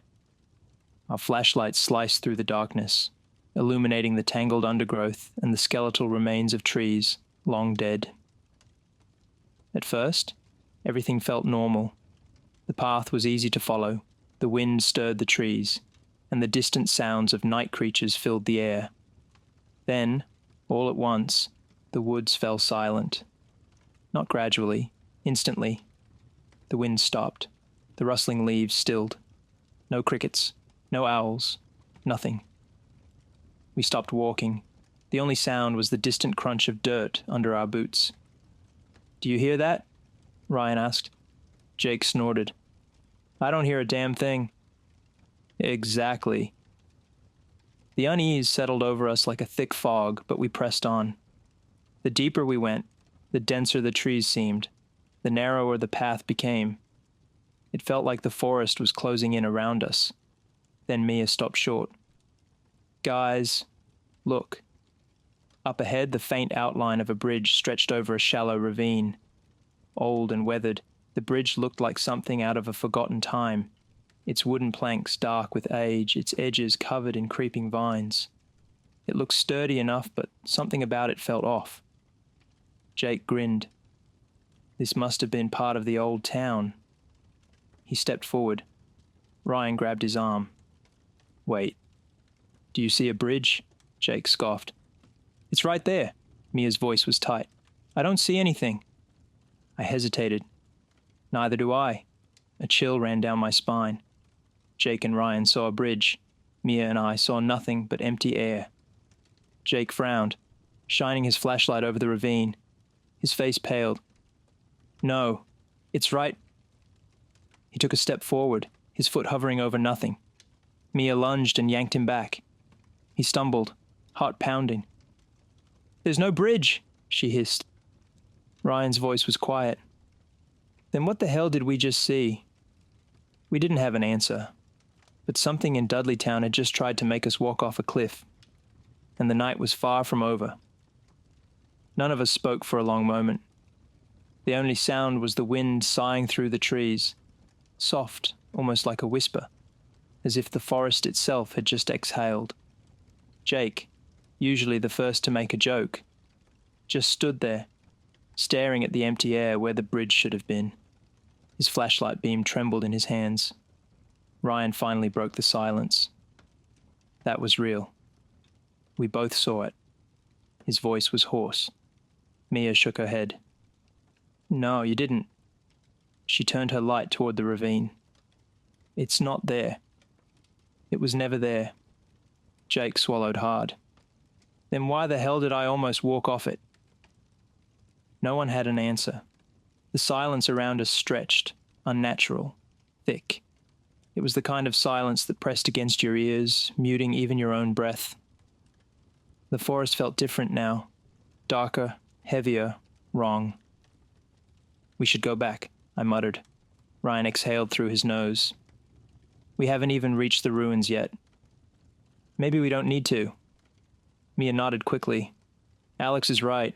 If this place is already messing with our heads, imagine what's deeper in. Jake squared his shoulders, his jaw tightening.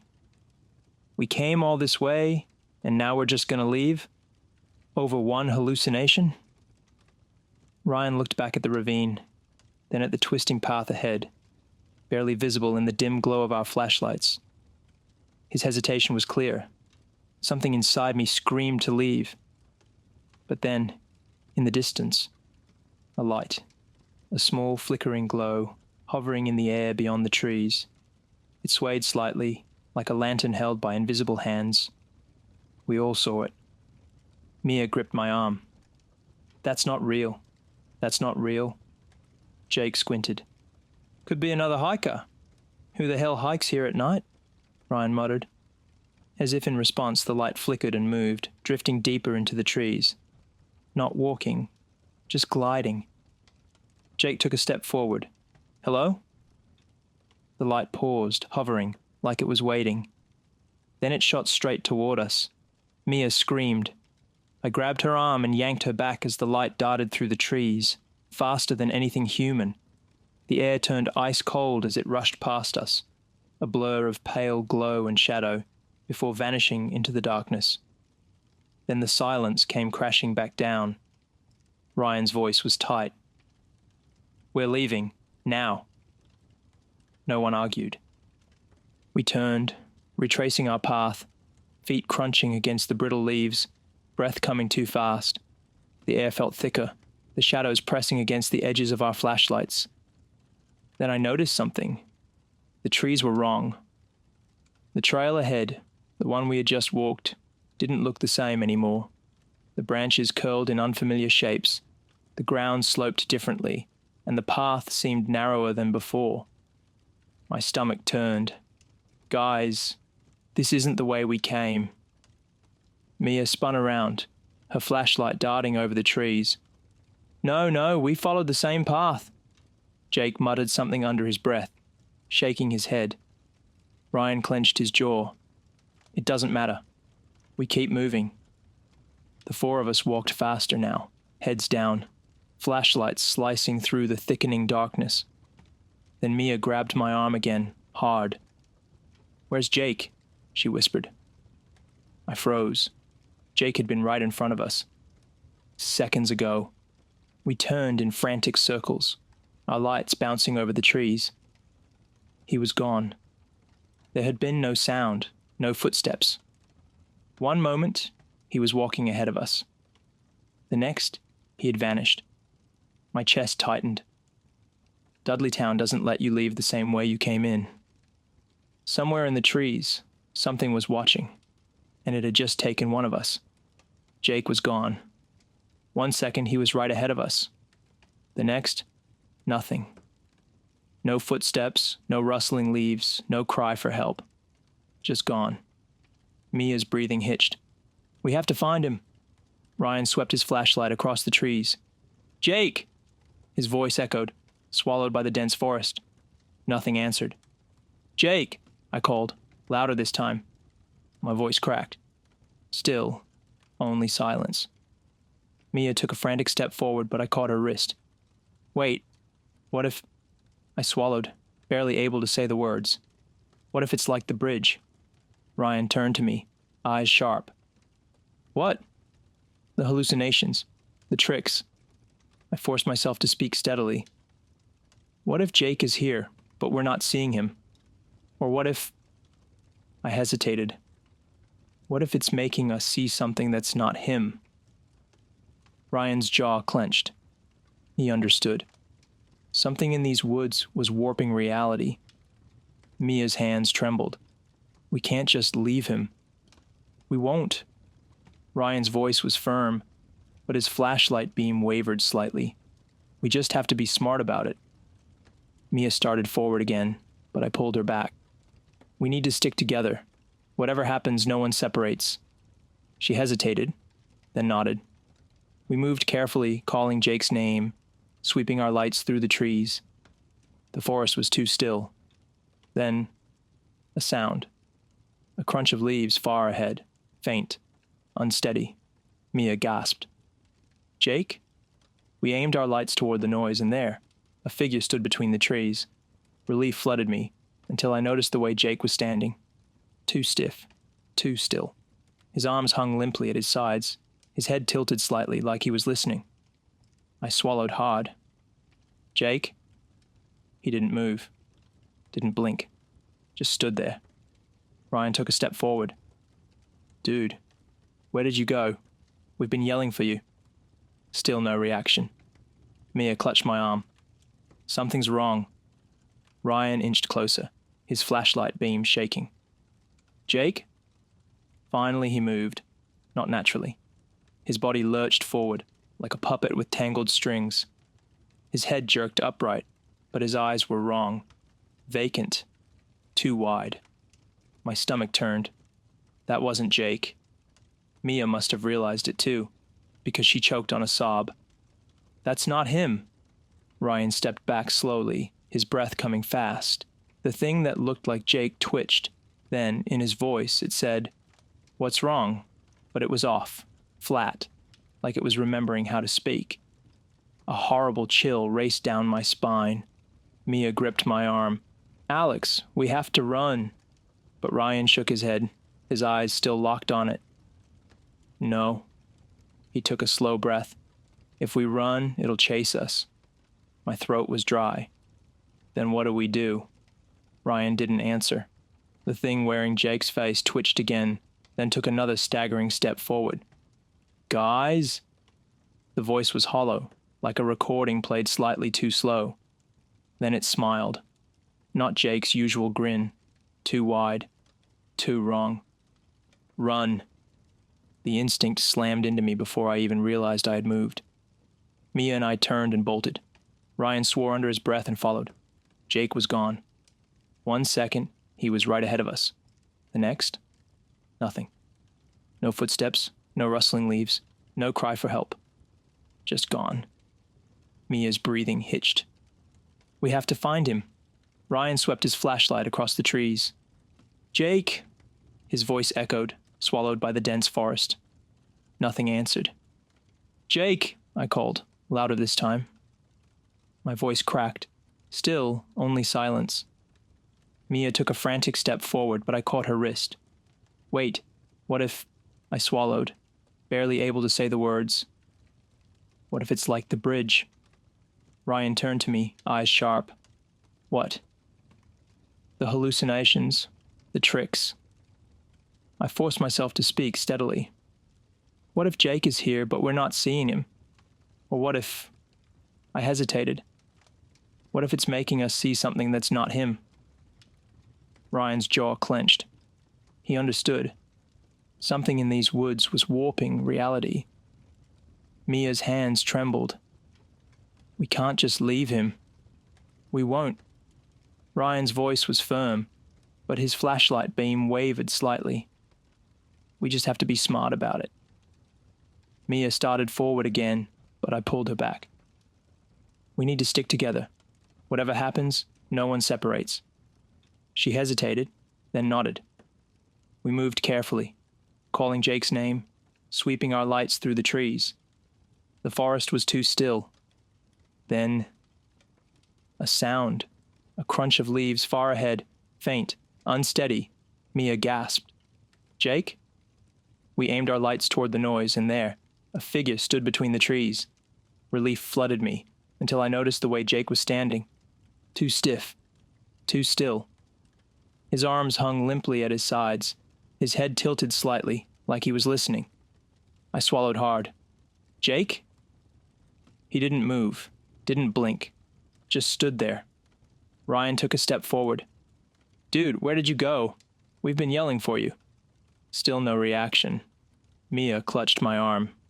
Something's wrong. Ryan inched closer, his flashlight beam shaking. Jake? Finally, he moved. Not naturally. His body lurched forward, like a puppet with tangled strings. His head jerked upright, but his eyes were wrong. Vacant, too wide. My stomach turned. That wasn't Jake. Mia must have realized it too, because she choked on a sob. That's not him. Ryan stepped back slowly, his breath coming fast. The thing that looked like Jake twitched. Then, in his voice, it said, "What's wrong?" But it was off. Flat. Like it was remembering how to speak. A horrible chill raced down my spine. Mia gripped my arm. Alex, we have to run. But Ryan shook his head, his eyes still locked on it. No. He took a slow breath. If we run, it'll chase us. My throat was dry. Then what do we do? Ryan didn't answer. The thing wearing Jake's face twitched again, then took another staggering step forward. Guys! The voice was hollow, like a recording played slightly too slow. Then it smiled. Not Jake's usual grin. Too wide. Too wrong. Run. The instinct slammed into me before I even realized I had moved. Mia and I turned and bolted. Ryan swore under his breath and followed. Only our ragged breathing. The forest was still again. Mia sobbed, collapsing onto her knees. Ryan bent forward, hands on his knees, chest heaving. I turned back toward the trees, my own breath still coming fast. Nothing was there. No Jake. No thing pretending to be Jake. Just empty woods, stretching into the dark. Ryan straightened. We need to keep moving. I nodded, my legs still shaking. Where? Mia wiped at her face, her voice raw. Anywhere but here. But as we turned, the sickening realization hit me. I recognized this clearing. We had been here before. We had walked in circles. Dudleytown wasn't letting us go, and Jake was still out there. Somewhere.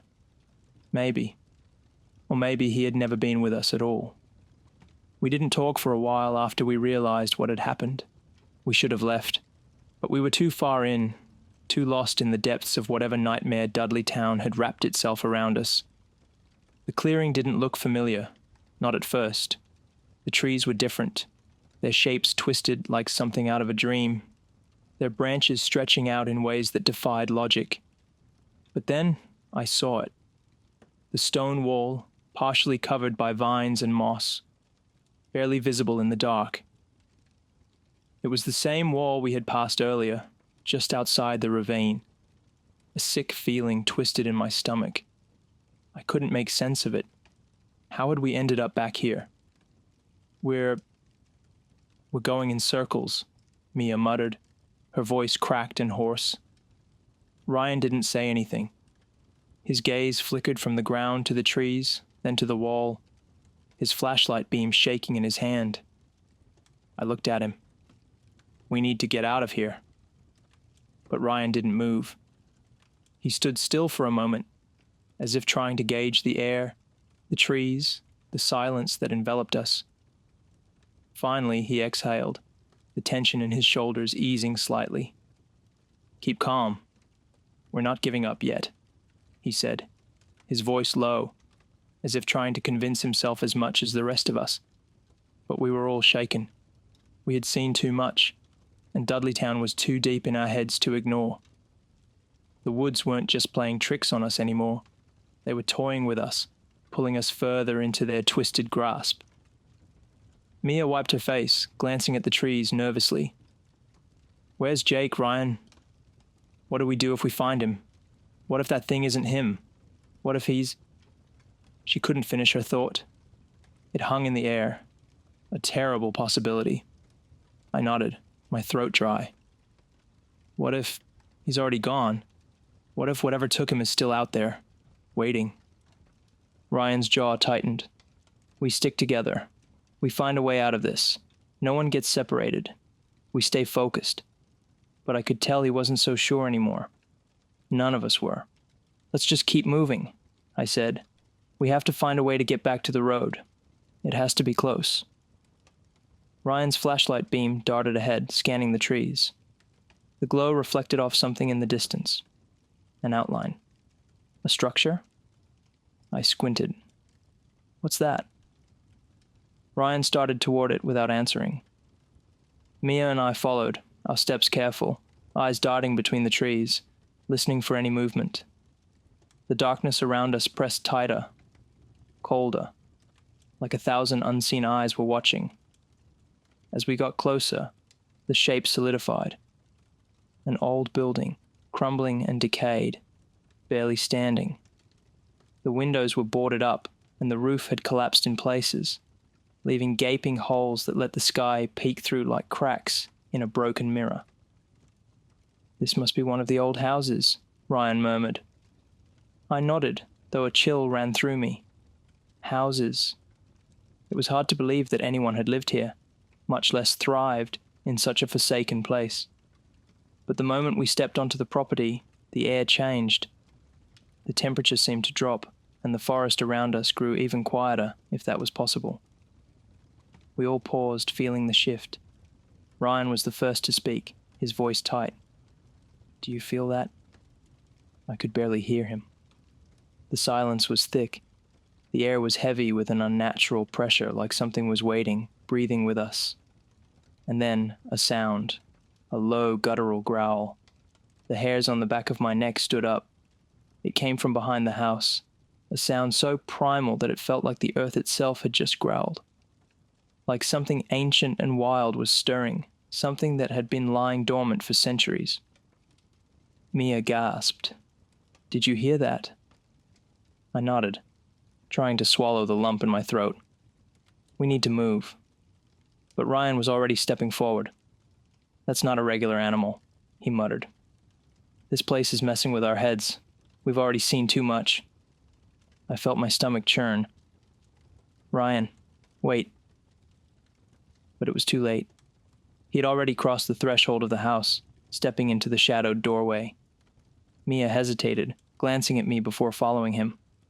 I followed reluctantly. The house smelled stale, like old wood and damp earth. The floor creaked beneath our feet, and I could hear the faint rustling of something moving upstairs. "Jake?" Mia called. Her voice sounded too hopeful, too desperate. We waited, breath held, but no response came. Only the sounds of the house itself settling, creaking, groaning, like it was alive. The growl echoed again, closer this time. We all froze.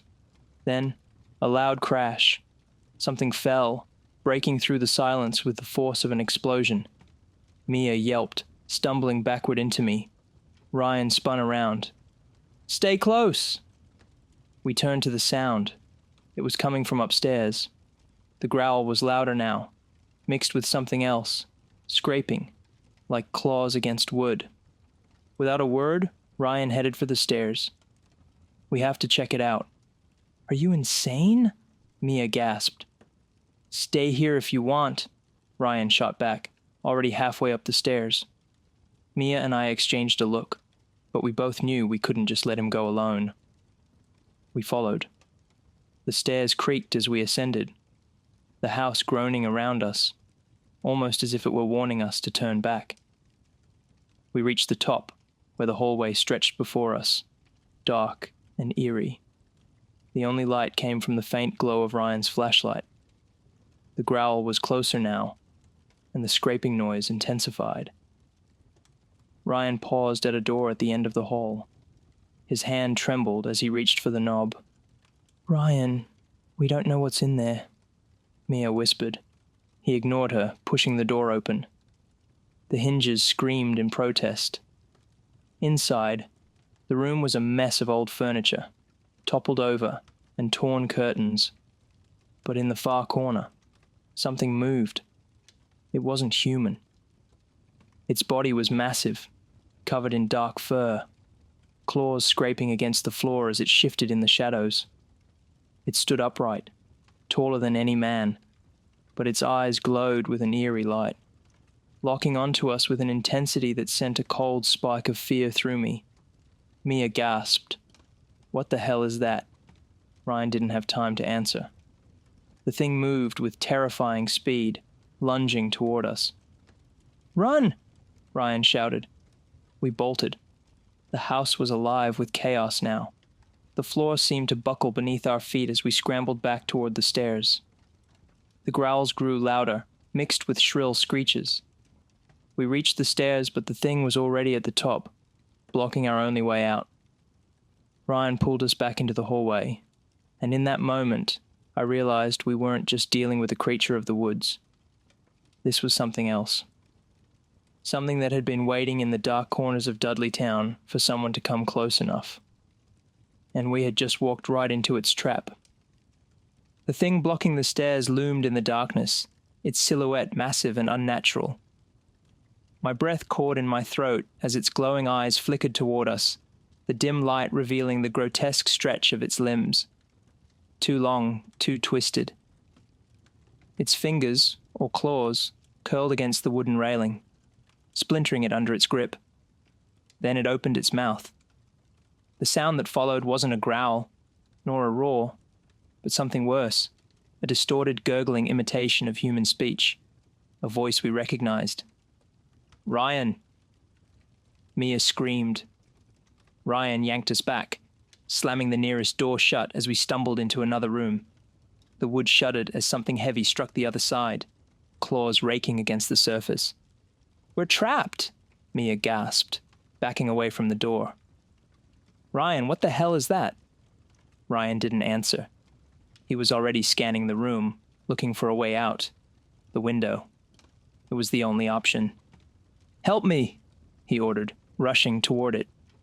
I moved with him, grabbing the edges of the rotting frame, but the glass was old, grimy, and wouldn't budge.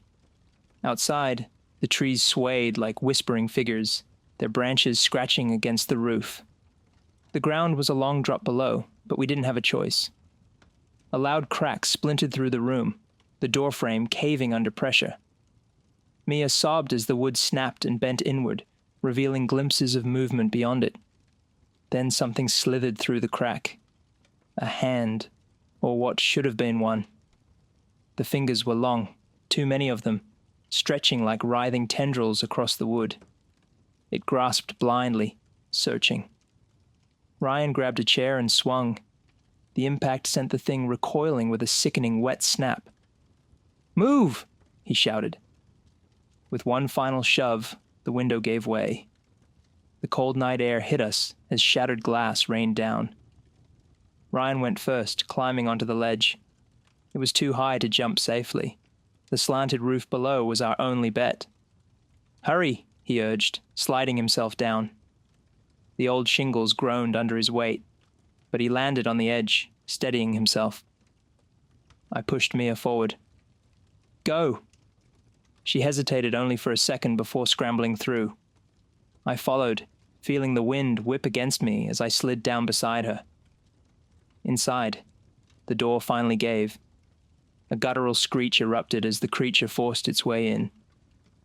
I caught a glimpse of it through the shattered window, something tall, wrong, its limbs bending as it crouched. Its face, if you could call it that, was a shifting, pulsing mass, as though struggling to settle on a form, and for one horrifying moment, I saw Jake's eyes staring back at me. Then, it moved. We had seconds. "Jump!" Ryan barked. No time to think, no time to hesitate. Mia screamed as she leapt, her body vanishing into the darkness below. I followed. feeling weightless for a breathless second before hitting the cold, damp earth with a brutal force. The impact sent pain shooting up my leg, but I scrambled to my feet, gasping for air. Ryan landed next, rolling with the fall. Above us, the thing loomed at the broken window, watching, studying. And then, it smiled. Not with lips, but with something deeper. A knowing, silent grin stretched across the void of its shifting face. And then it was gone. The woods swallowed the silence around us. The wind picked up, rustling the leaves, whispering through the trees. Ryan grabbed my arm. "We run!" And we did. We didn't look back. Not as the shadows stretched longer, not as the whispers followed us, not as the lights of the real world finally flickered into view through the endless maze of trees. But as we reached the road, panting, shaking, half sobbing, I knew we hadn't escaped. Dudleytown had let us go, and that was worse. The ride home was silent. No one spoke. No one dared to. The hum of the tires against the cracked road was the only sound, a dull, rhythmic drone that felt deafening in the absence of our voices. Mia sat in the back, hugging her arms, staring out the window at the trees whipping past. Ryan gripped the wheel, his knuckles white, his jaw clenched. I sat in the passenger seat, my mind replaying the moment we saw Jake, or whatever wore his face. It had smiled at us. That wrong. Knowing smile. Like it understood something we didn't. Like it had seen this before. Like it would see us again. I closed my eyes, but that only made it worse. The forest was still behind my eyelids, dark, endless, twisting. The whispers still coiled in my ears, soft and inviting. I forced my eyes open and stared at the road ahead. We drove for hours, never stopping, never daring to look back. A missing person that wasn't missing. We reached town just after dawn. The golden morning light should have felt safe, but it didn't. Ryan pulled into a gas station, his hands shaking. "I need air," he muttered, pushing the door open and stumbling out. Mia followed, stretching her legs, rubbing at the bruises on her arms. I stayed in the car, my thoughts swirling. Then I saw it, a missing person flyer, taped to the gas station window, flapping slightly in the breeze. I swallowed hard and stepped out of the car. There, staring back at me, was Jake's face. But, no, that wasn't possible. My hands trembled as I ripped the flyer down, my eyes scanning the words. Missing, Jacob Holloway disappeared, October 12th, 2005. My throat went dry. I stumbled backward, my breath coming fast and shallow. My mind screamed that this was a mistake, that it had to be a coincidence. But it wasn't. The photo, it was him. The same easy smile, the same sharp cheekbones, the same Jake who had walked into those woods with us last night. I turned, my stomach twisting, my vision tunneling. Ryan, Mia. They looked at me. I held up the flyer, my fingers crumpling the edges. Jake, he's been missing for over 20 years. Mia's face went white. Ryan swayed like he might be sick. And then, my phone buzzed. A text. From Jake. "Where are you guys?"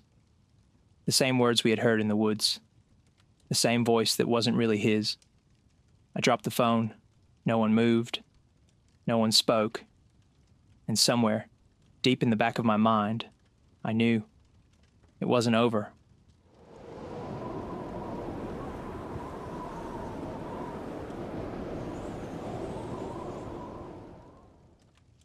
The air was too still. That was the first thing Eric noticed as he followed Jason and Mark up the overgrown path toward the ruins of Dudleytown.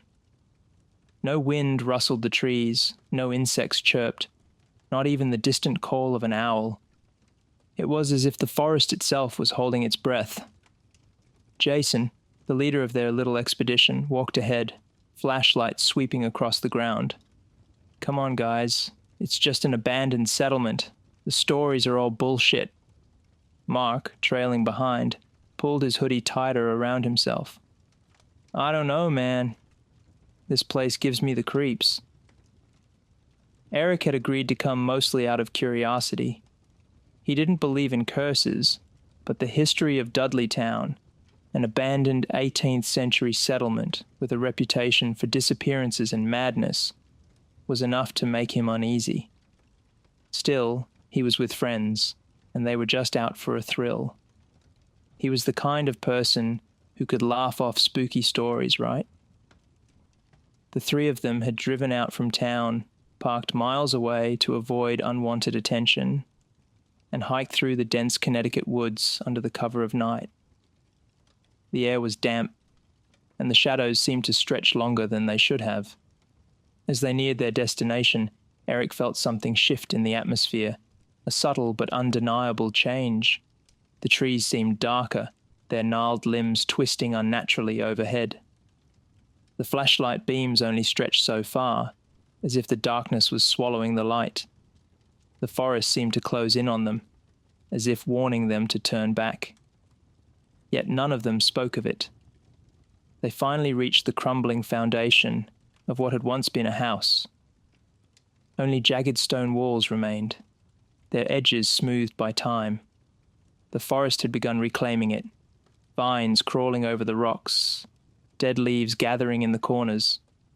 It was hard to imagine that people had once lived here, raising families, laughing in the very same space. Jason stopped and swung his pack off his shoulder. This is perfect. Let's set up here. Mark hesitated. Right on the foundation? Doesn't that seem disrespectful? Jason rolled his eyes. What, you think ghosts are going to get mad? Eric glanced around uneasily.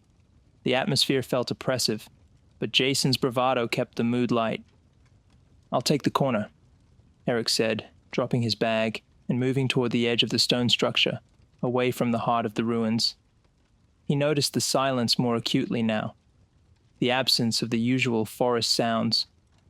Even the rustle of leaves seemed far away, as though the woods themselves were distant, too far to reach him. The group set to work quickly, pitching the tent with mechanical efficiency. It wasn't until after they finished and sat down around a small campfire that Eric's discomfort began to truly gnaw at him. The flickering flames didn't quite warm the space between them. They sat in silence for a long time, Jason cracking open a flask of whiskey and passing it around. Jason grinned and launched into one of his favorite ghost stories. The legend says people went crazy here, he said in a low, dramatic voice, his eyes glinting in the firelight. Started seeing things in the woods. Started hearing voices. Some of them walked into the trees and were never seen again. Mark scoffed, leaning back against the stones. Yeah, right. Just the ramblings of people who didn't know how to deal with the wilderness. Eric noticed Mark's nervous fidgeting, how his eyes darted into the forest every few moments. He didn't believe the stories, but the unsettling silence, the oppressive weight of the woods, had started to get to him. His thoughts drifted to the people who had once lived here. Had they sensed something too? Were they just as unaware of the darkness creeping into their lives as they were? Mark shifted again. Let's just sleep. I'm done with all the spooky talk. Jason grinned and handed the flask to Eric. Lighten up, man. Ghosts don't stand a chance against good whiskey.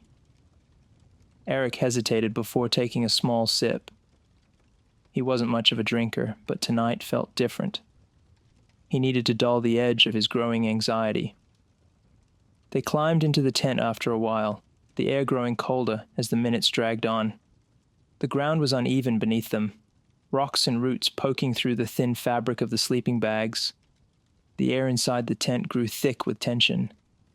It was the kind of silence that made Eric feel like something was waiting, just beyond the edge of his perception. The odd, unsettling feeling crawled up his spine as he shifted again, trying to get comfortable. Something was wrong. Something was off, but he couldn't place it. Then, a sound. Footsteps. Not on dirt, not on leaves. On wood. Eric's breath caught in his throat. He sat up sharply, eyes wide, heart hammering. "You heard that, right?" Mark whispered, his voice tight with fear. Jason froze, his flashlight beam cutting through the darkness of the tent. Probably just the ground settling or something. Eric's gaze met Mark's, and he saw the same doubt in his eyes. Mark wasn't convinced either. The footsteps had sounded too real, too deliberate, like someone walking through a room that no longer existed. The sound stopped as abruptly as it had started. The night stretched silent once more. No breeze, no sounds from the woods, just the eerie stillness pressing in from all sides. Mark shivered and rolled over to face the wall of the tent, trying to shake off the unease. Jason followed suit, muttering something under his breath, though his tone lacked its usual cocky certainty. Eric, though, couldn't shake the feeling that they weren't alone. Then, a new sensation. The temperature in the tent had dropped, not just a little, but a noticeable biting cold that nipped at his exposed skin. He glanced at Mark, who was now lying wide-eyed, staring into the dark. They hadn't left the tent open. There was no reason for it to feel like this. Eric slowly reached over and grabbed his flashlight. He clicked it on, and its weak beam flickered in the darkness. Thud. A loud bang outside the tent. Like something heavy had been dropped on the ground. Eric's heart skipped a beat. He strained to listen, but all he could hear was his own breathing, shallow and quick. Then, nothing. Jason cleared his throat and let out a low chuckle, but it lacked its usual confidence. "It's nothing, guys. Probably a deer or something." But Eric wasn't so sure. Whatever it wasn't an animal. And whatever it was closer than before. The night dragged on in a restless blur. Sleep was an elusive thing, and Eric couldn't shake the feeling that something was wrong, something just beyond the tent's thin fabric, waiting. Mark's occasional shifting and murmurs did little to settle him. He lay still, staring up at the ceiling of the tent, the shadows dancing on the fabric. Jason had finally fallen asleep, though his breathing was irregular, shallow, like the weight of the night had pressed down on him too. Eric tried to focus on anything else. The muffled sounds of the wind whispering through the trees, the distant hoot of an owl. But each sound seemed more distant, distorted, as if the forest itself was turning against them. Then, just as he thought sleep might finally take him, the unmistakable creak of wood broke through the silence. The footsteps, faint but unmistakable, moved slowly outside the tent. They weren't like the heavy pounding steps of an animal, but light, almost measured. Eric's pulse quickened. He froze, trying to ignore the dread that clung to the air. "It's just the wind," he told himself, but the sound was too deliberate, too calculated. It was someone, or something, circling them. His fingers brushed the flashlight beside him, and he turned it on, illuminating the inside of the tent in a cold, sterile glow. For a moment, he simply held the beam steady, waiting, his breath caught in his throat. Then, just as quickly as it started, the footsteps stopped. Silence. Eric exhaled slowly, but his relief was short-lived. Something still gnawed at him, something primal. The forest had been quiet earlier, too quiet, but now it was as though it was listening, waiting for them to make the next move. The minutes stretched on, each one heavier than the last. Eric strained his ears, trying to listen over the pounding of his heart, but there was nothing. It was as if the night had swallowed all sound, save for the pounding of his own blood. And then a voice. It was faint at first, barely more than a whisper, but it was unmistakable.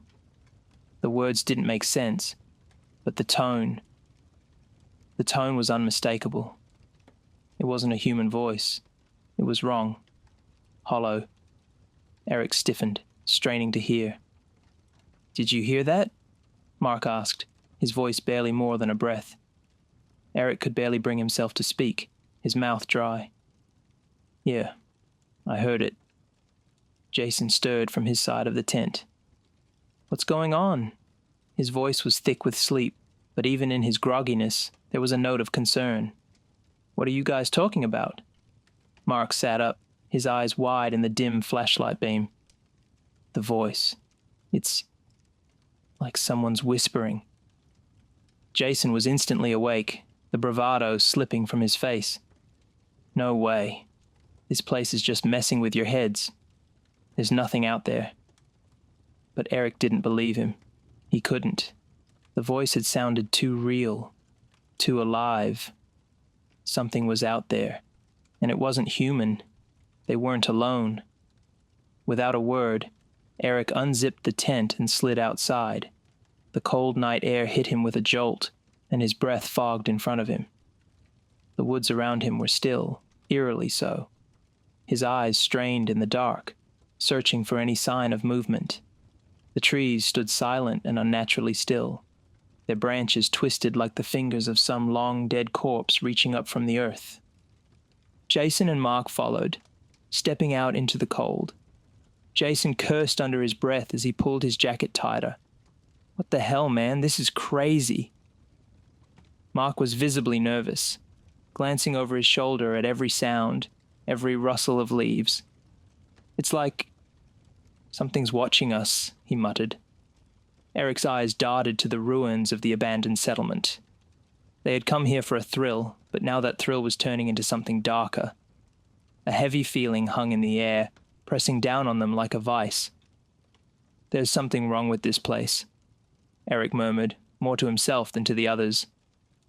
Jason shook his head, his expression hardening. It's just a bunch of old stories.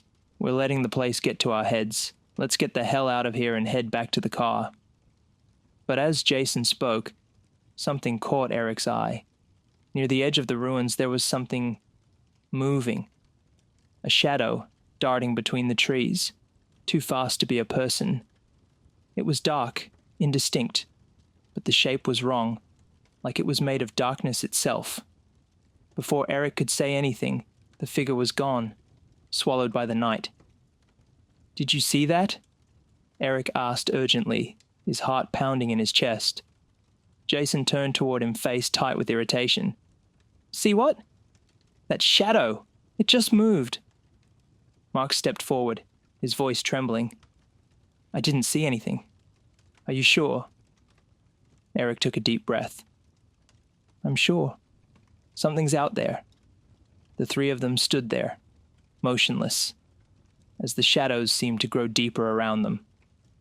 The ruins stretched out before them, dark and imposing, as if the very earth was trying to keep them from leaving.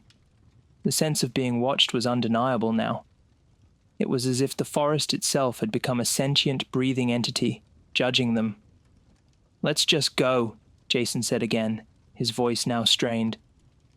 This place, it feels wrong, too wrong.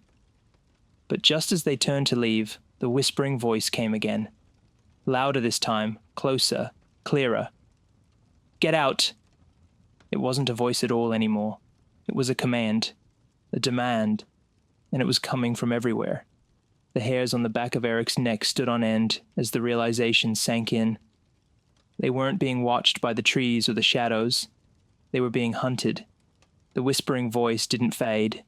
It lingered, thick in the air, a presence that was impossible to ignore. It was almost as though the very earth beneath their feet was breathing, echoing the same demand over and over. Get out. Eric's pulse quickened, the hairs on the back of his neck standing straight up. His breath came in short, shallow gasps. He tried to turn toward Jason, but his legs felt like they were made of lead. Jason's eyes were wide now, no longer filled with defiance or anger, but pure, raw fear. I'm done, he muttered, his voice hoarse. I don't know what the hell that was, but I'm out of here. Right now. Mark was already backing away, his eyes darting nervously around the ruins. The campfire they had set earlier seemed dimmer now.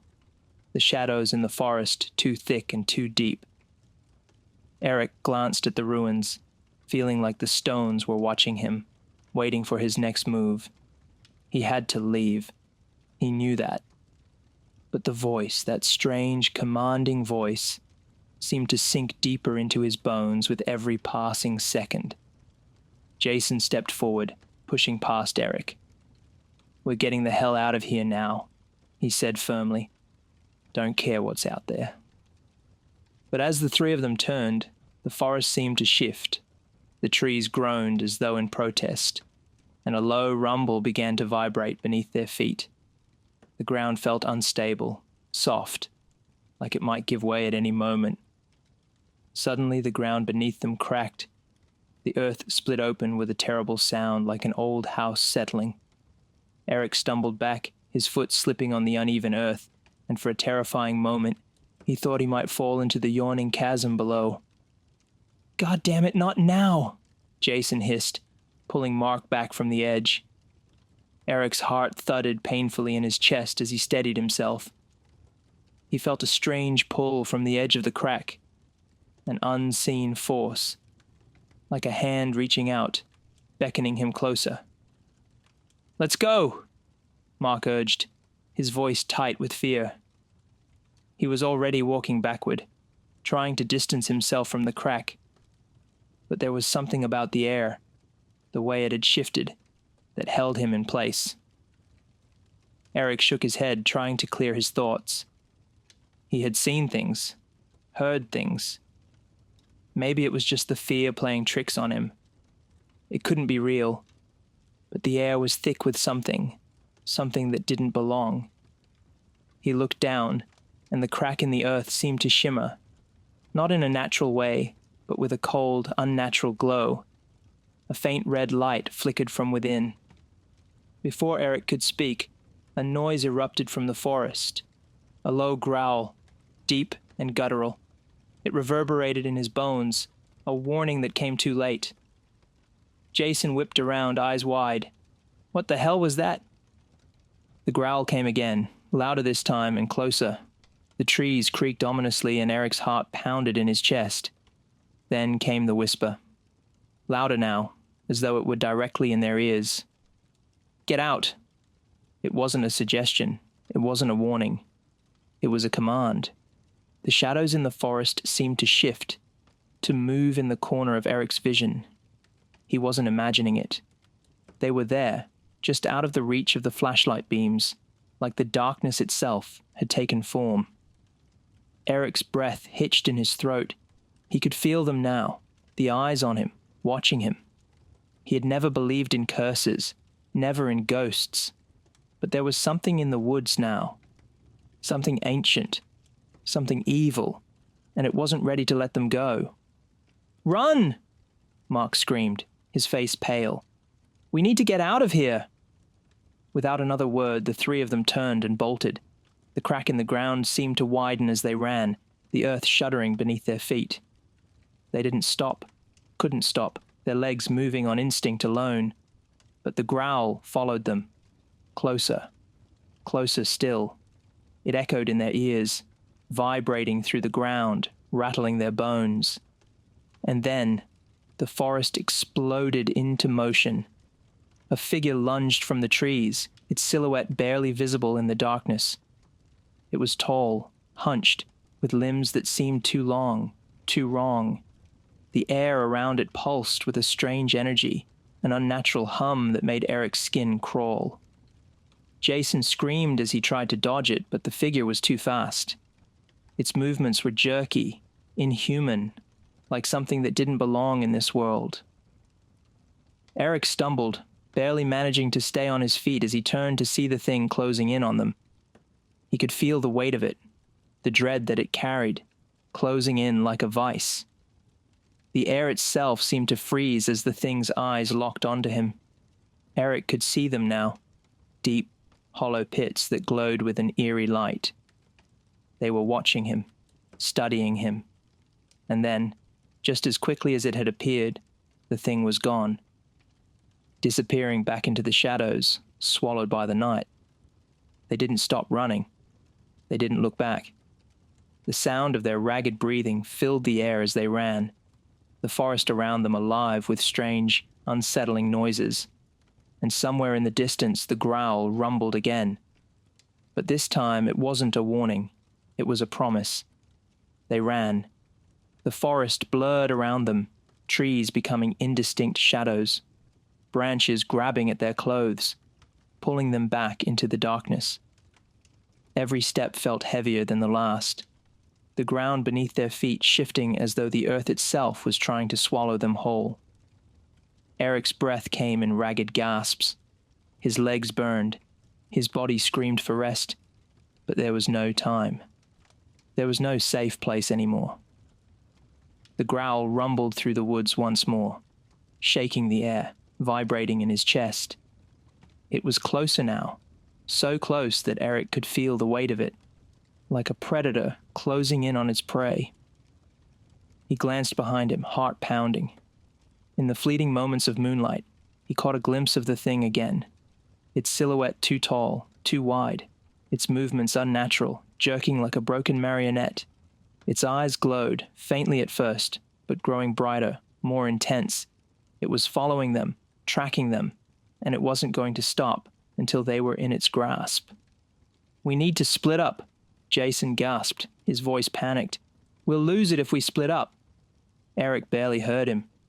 The trees had begun to close in, the underbrush thick and unforgiving. They were no longer on a path. The woods had swallowed them, and now they were trapped in a maze of their own making. Mark's voice trembled as he shouted, "No! Don't split up. We stay together, or we're dead." But Jason had already made up his mind. He veered off to the left, disappearing into the darkness, his figure swallowed up by the trees before Eric could protest. "Jason!" Mark yelled, but it was too late. Jason was gone. The growl came again, closer, louder, and then a scream. Eric froze. It was Jason.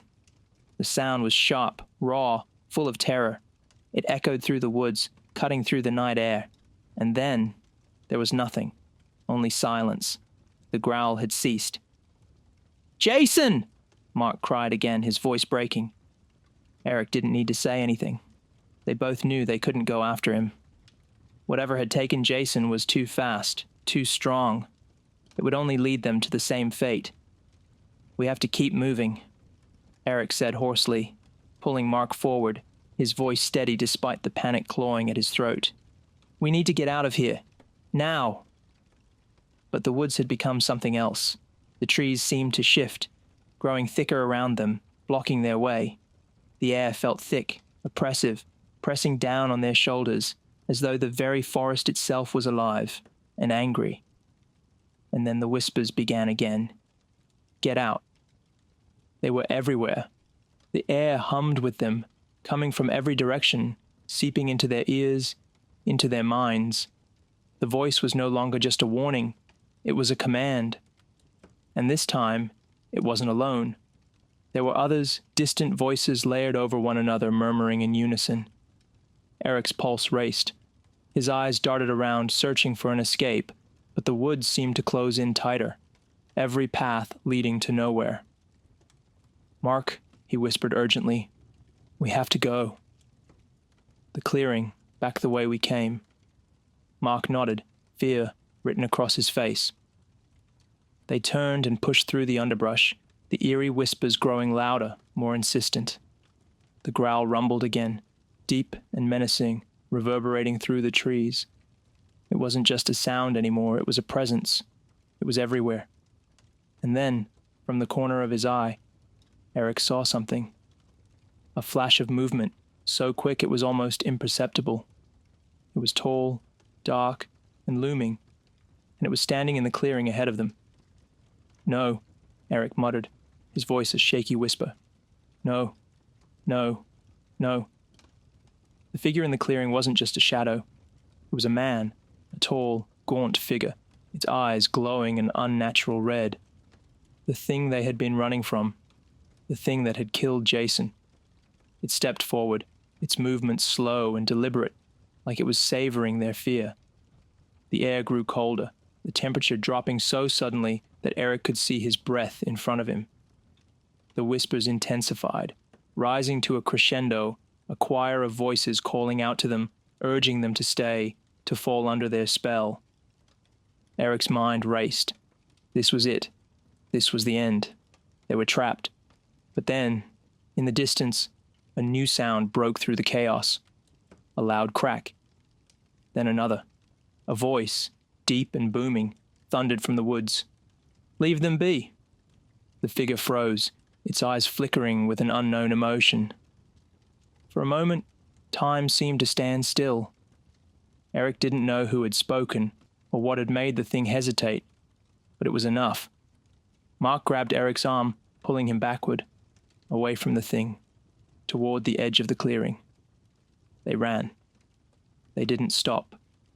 The sounds of the forest seemed to blur into one cacophonous roar as they stumbled through the woods, branches tearing at their clothes, the cold air stinging their skin. And when they finally reached the road, the moonlight shining down on them, they didn't look back. The whispers faded, the growl died away, and the oppressive presence that had gripped the forest seemed to recede. But even as they made their way back to the car, Eric could feel it. That gnawing sense that they hadn't escaped, not really. They had simply outrun it for now, and the forgotten ones would always be waiting.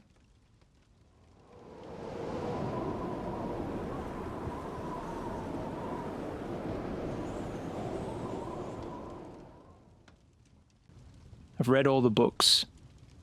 I've listened to the stories, the warnings, the old-timers talking about the tower, but I never really believed them. Ghost stories, myths, and urban legends, the kind of things you hear around campfires. Nothing that should have made me feel nervous about starting my first solo shift as a fire lookout. It's just a job, a simple job. Or at least that's what I told myself when they dropped me off here, high on this mountain ridge, with nothing but the sound of the wind and the weight of my own thoughts. The fire tower is built to withstand everything: storms, the thickest of winds, wildfires. But standing there at the base, looking up at the tall, steel structure, I felt small, like I wasn't meant to be here. The air was thick, damp, and the forest below stretched out in all directions, its vastness both awe-inspiring and suffocating. The only way in or out of the tower is a long hike or a helicopter ride.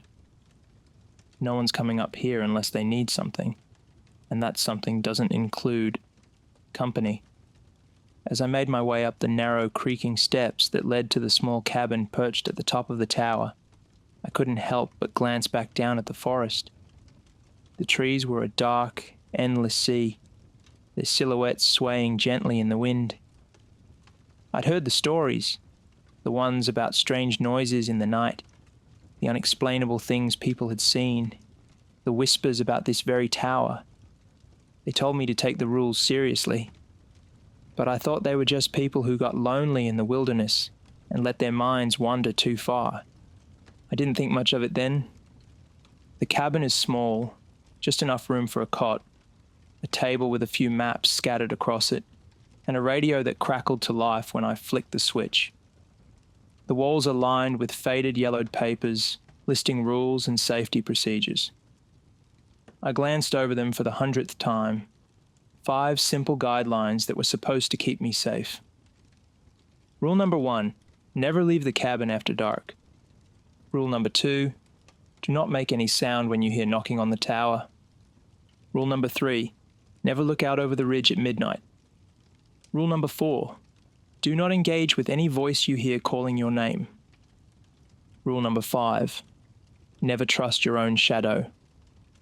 At first glance, they seemed like simple things, precautions for the usual hazards of the wilderness. But something about the way they were written, it wasn't just a cautionary tale. There was something underlying them, something urgent.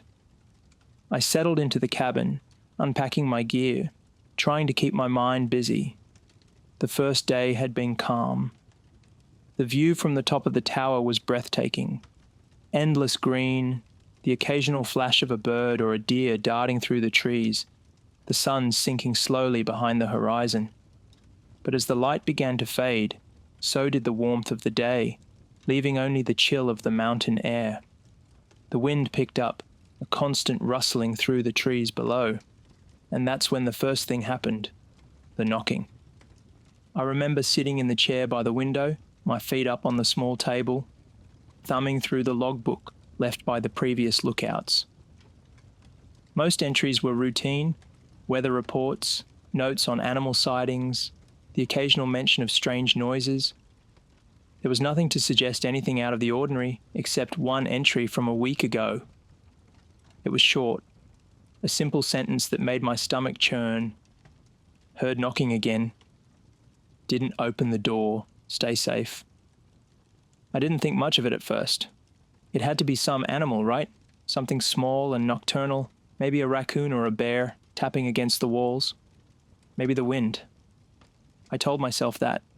I told myself everything but the truth.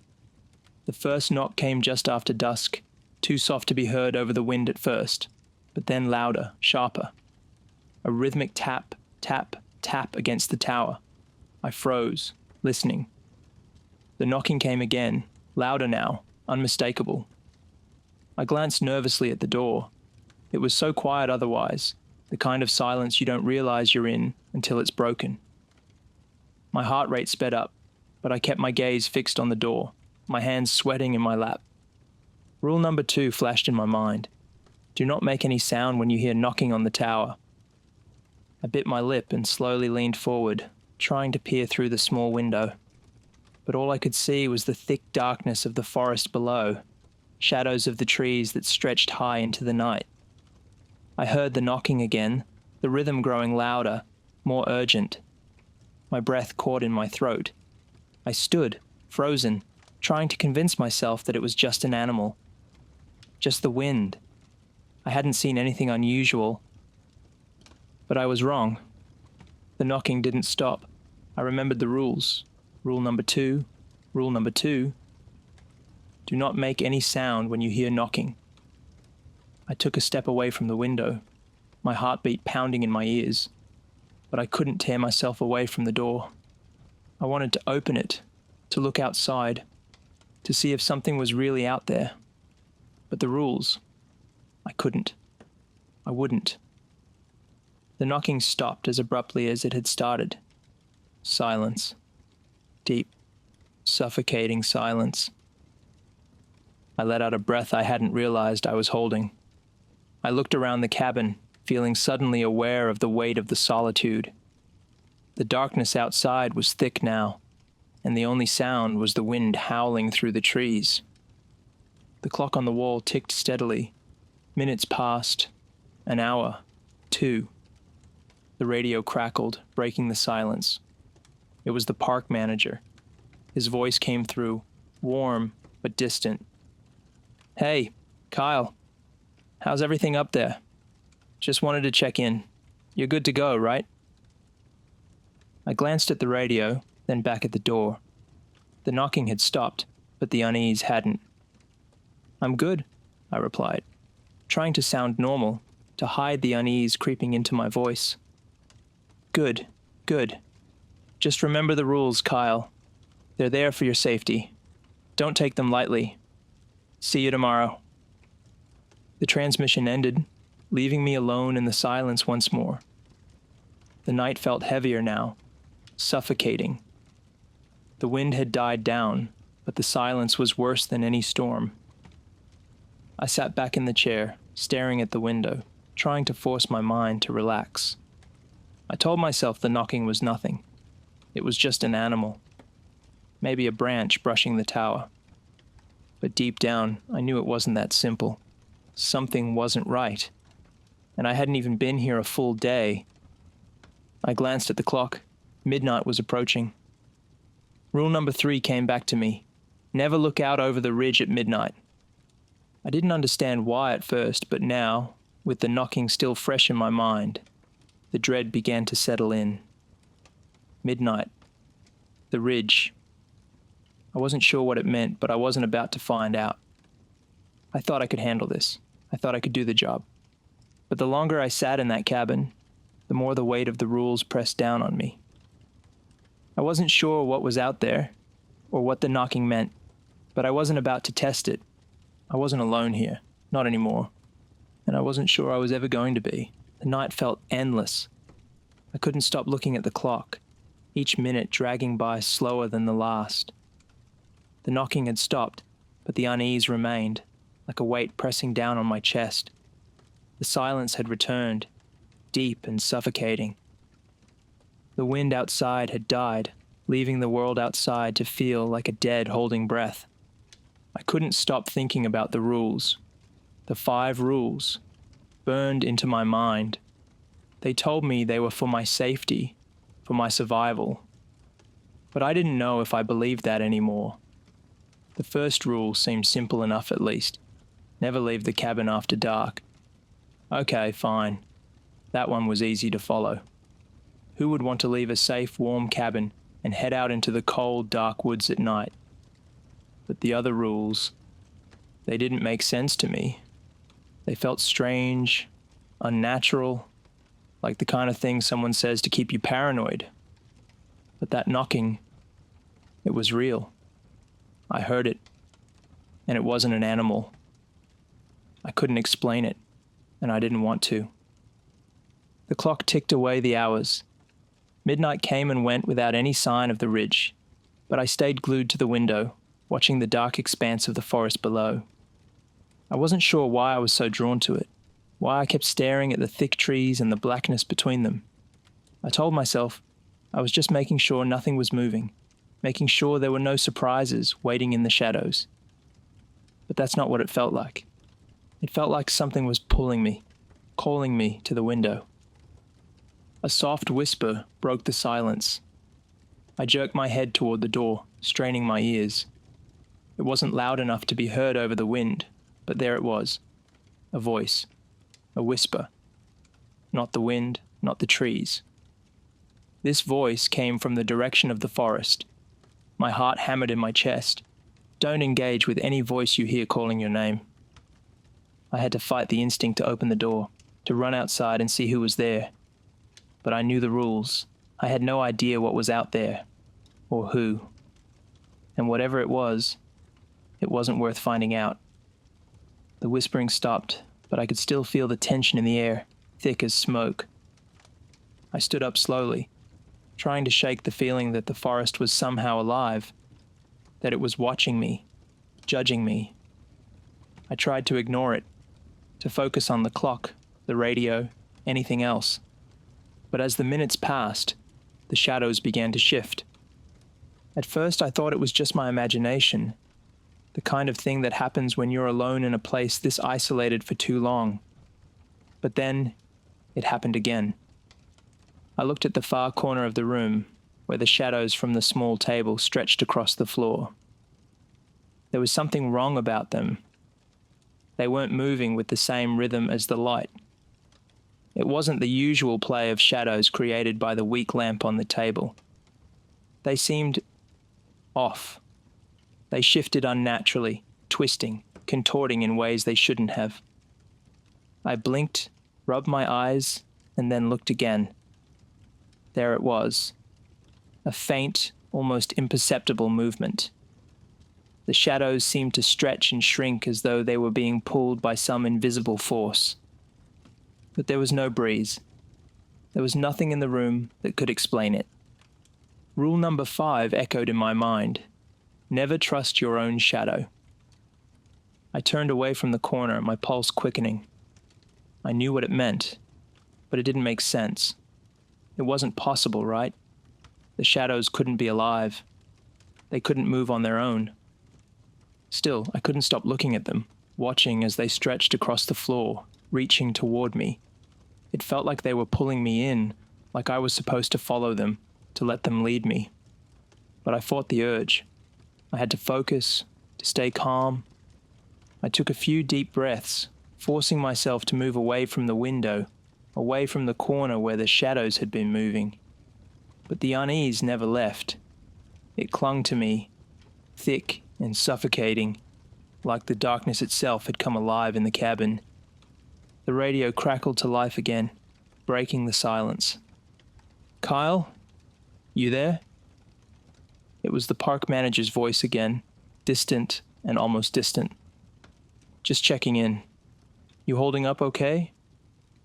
I hesitated for a moment before answering. My mind was still buzzing with the strange feeling of the shadows, and I didn't know how to explain it. I didn't know if I could. How could I tell someone that the shadows were moving, or that I'd heard something whispering outside? They'd think I was losing it. "I'm fine," I said, my voice sounding hollow even to me. "Everything's good." "All right. Keep your head up, rookie. Stay safe." The transmission ended, and the silence crept back into the room. The shadows had stopped moving, but the tension remained, thick and heavy. I couldn't shake the feeling that something was wrong. I tried to focus on anything else. I could hear the wind starting to pick up outside again, the low whistle of it echoing through the trees. But it wasn't just the wind. I could hear something else now, something faint but unmistakable. A tapping. A slow, rhythmic tapping coming from the floor above me. My heart stopped.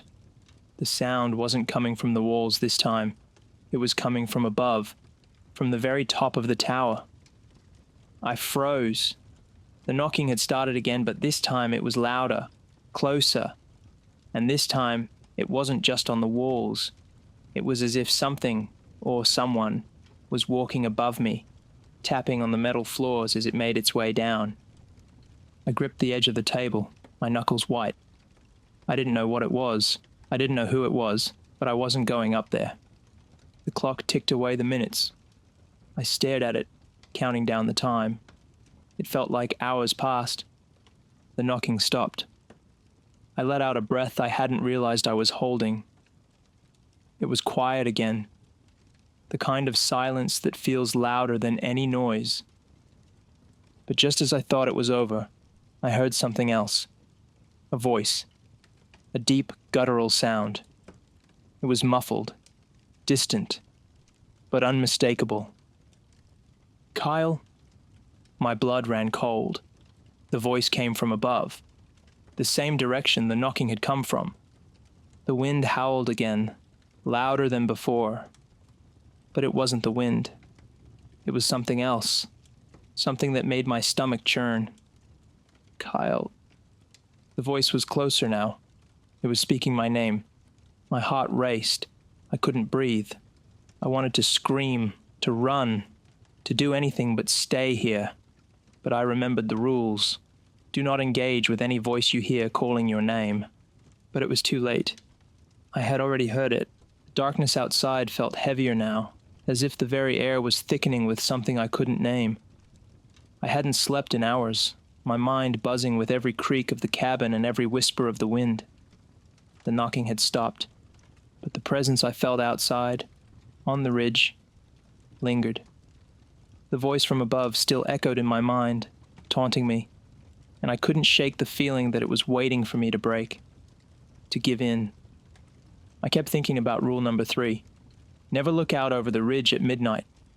It was just a rule, right? A silly, superstitious warning meant to keep us safe. At least that's what I'd told myself when they handed me the guidebook. But now it felt like something more. It felt like a warning, not just from the park, but from something older, something more dangerous. My eyes kept drifting toward the window, where the ridge sat just beyond the cabin, cloaked in shadow. I didn't want to look. I didn't want to give in to that overwhelming pull, the sense that if I just looked for 1 second, I would see something that would haunt me forever.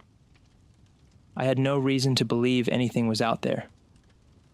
Nothing was ever really out there, right? It was just the woods. Just the wind, the trees. The way the darkness could play tricks on you. But there it was again, the pull. I couldn't stop staring. The clock ticked on, and the minute hand slowly crawled toward midnight. My breath caught in my throat as the second hand ticked past the final mark, signaling the witching hour. Midnight. I fought the urge to stand up, to make my way to the window. I tried to distract myself. I focused on the dull hum of the radio, the low static that was becoming more of a constant companion than the park manager's voice. But then a flash of light. I froze. At first, I thought it was a trick of the light, some distant reflection of the moon or a beam from a passing plane.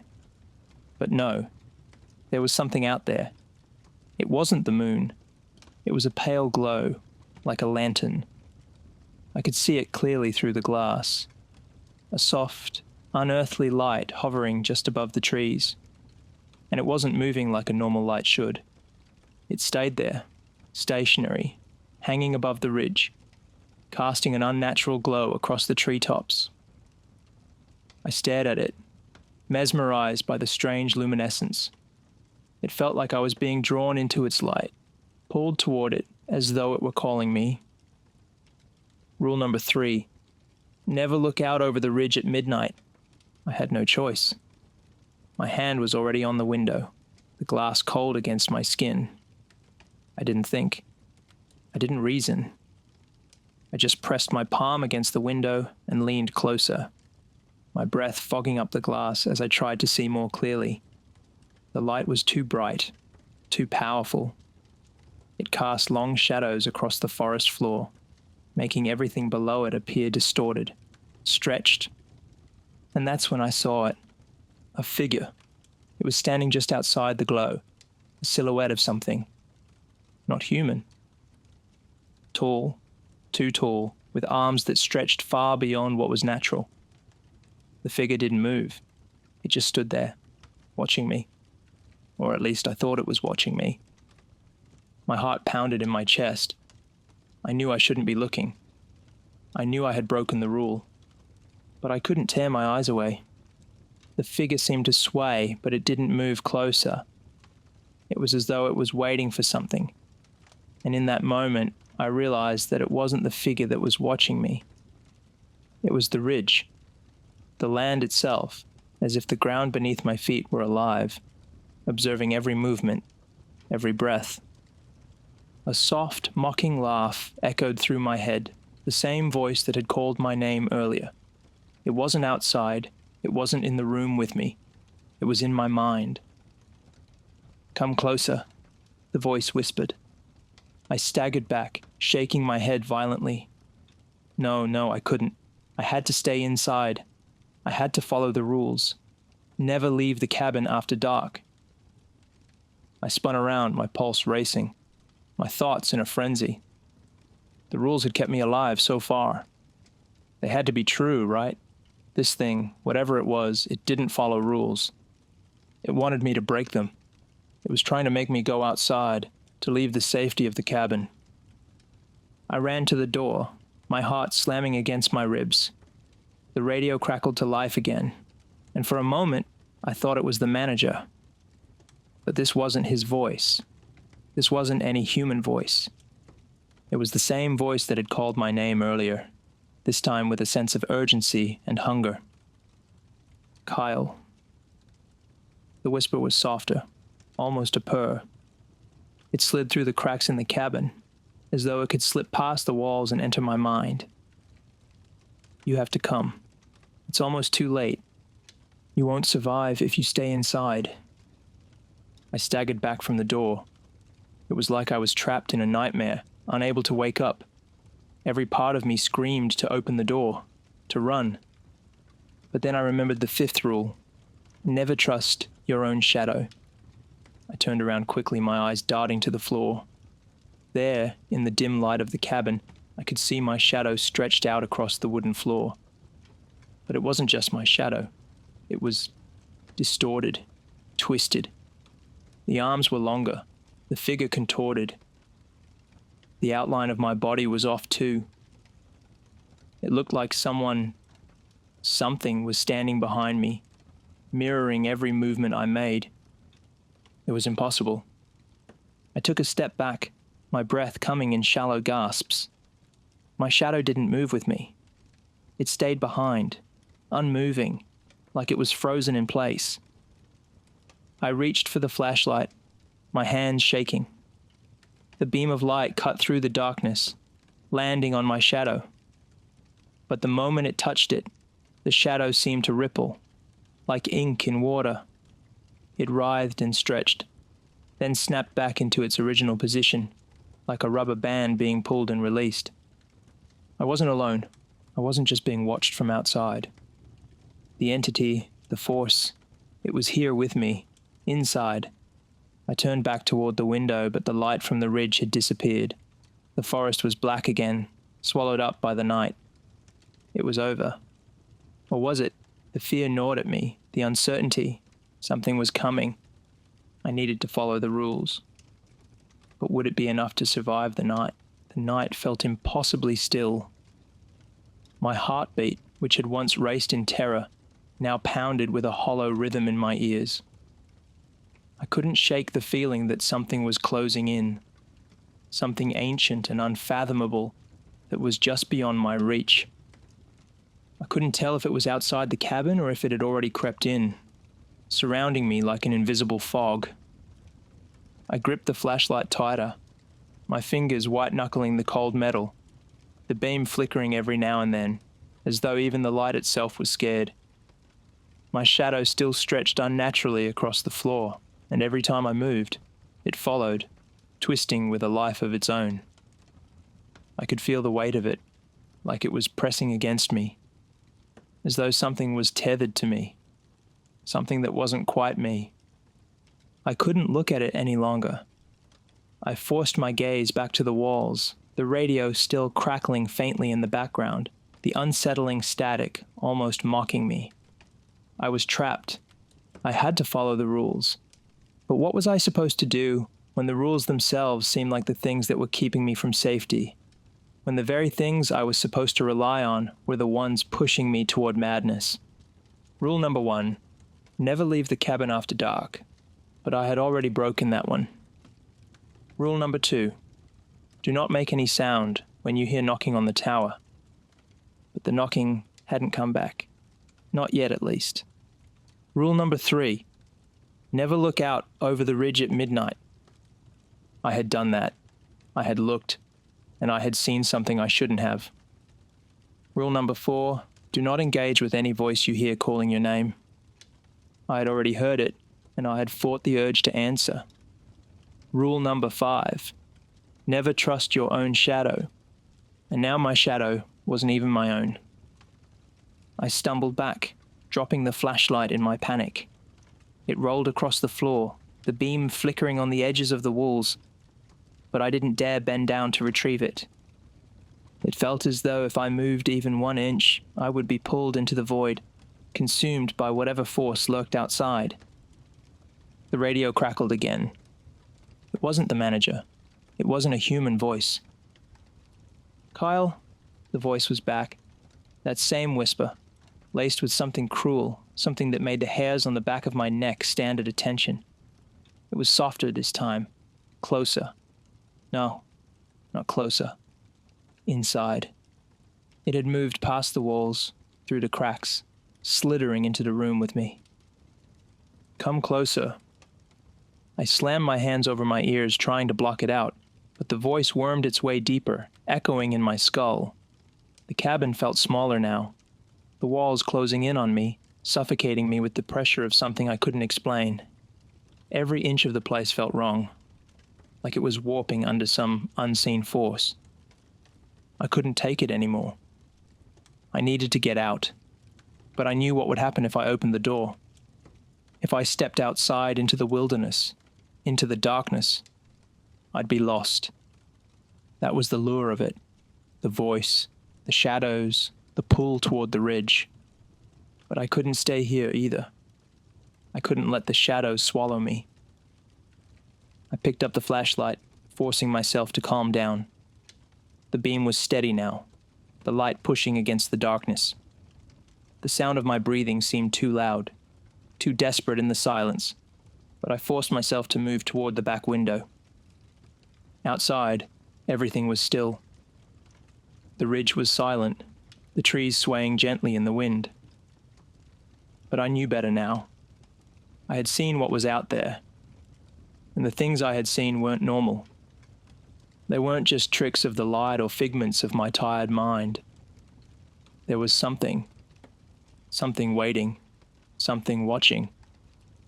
It was almost as if the forest itself was alive, waiting for me to make a mistake. And now, I couldn't tell if the shadow that clung to my heels was me anymore, or if it was something else entirely. I swung open the door cautiously. For a moment, nothing happened. No knocking, no voices, just the rustling of the wind in the trees. But then, I saw it. A shape, faintly visible just beyond the trees, just where the forest began. It was there again, that tall, distorted figure. It stood still, unmoving, watching. It was waiting, and then it moved. Not like a normal person, but with unnatural speed, a jerking, disjointed motion like it was shifting between forms. For a split second, I saw its face, or what should have been its face, but it wasn't human, not by any stretch. Its skin was pale, stretched tight over its skull, and its eyes, God, its eyes, they weren't eyes at all. They were dark, empty sockets, with only a hint of light flickering within them. I couldn't move. My feet were frozen in place, my mind struggling to comprehend what I was seeing. It was like I was caught in a dream, a nightmare I couldn't wake up from. But I had broken the first rule, hadn't I? I was outside. The door was open. I had left the cabin. The figure took another step toward me, and that's when the air around me seemed to shift. It was colder suddenly, the kind of cold that gets into your bones and makes you feel like you're not even alive anymore.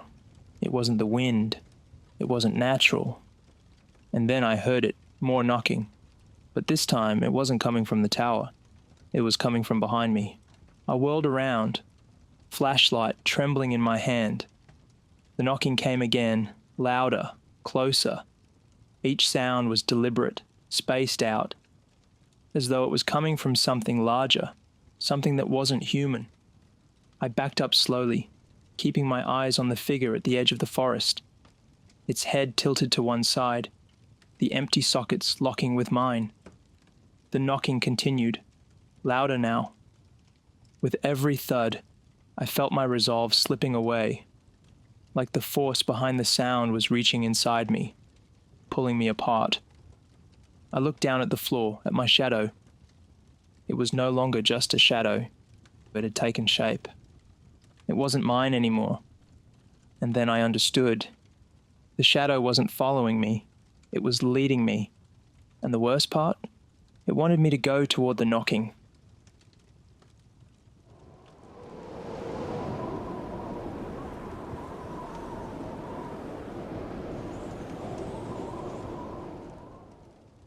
Lily and Mark, newlyweds with a shared love of hiking and nature, had long dreamed of a honeymoon surrounded by towering trees and crisp mountain air. So when they stumbled upon the Airbnb listing for a refurbished fire lookout in the Ozarks, it felt like fate. The listing, titled Enchanted Lookout, promised seclusion, stunning panoramic views, and, most importantly, a place to escape the hustle of modern life. The price was a steal, too good to resist, and they quickly booked the place, eager for an adventure. When they arrived, the forest was exactly as they had imagined, dense and alive with the sound of rustling leaves, chirping birds, and the distant calls of unseen creatures. The tower itself was perched on a small, craggy ridge, far from the nearest town or any sign of civilization. It was a rustic structure, with a small, cozy cabin attached to the base of the tower. The view from the top was breathtaking, offering a wide expanse of trees stretching as far as the eye could see. The host, an elderly woman named Agnes, greeted them with a warm but slightly unnerving smile. She showed them around the cabin, pointing out the various amenities and giving them a small, weathered book filled with rules for their stay. For your safety and the integrity of the forest, she said in a slow, deliberate tone, these rules may seem strange, but trust me, they're necessary. Lily and Mark exchanged glances, their excitement for the trip outweighing any sense of unease. The rules, Agnes explained, were simple but vital. Respect the silence.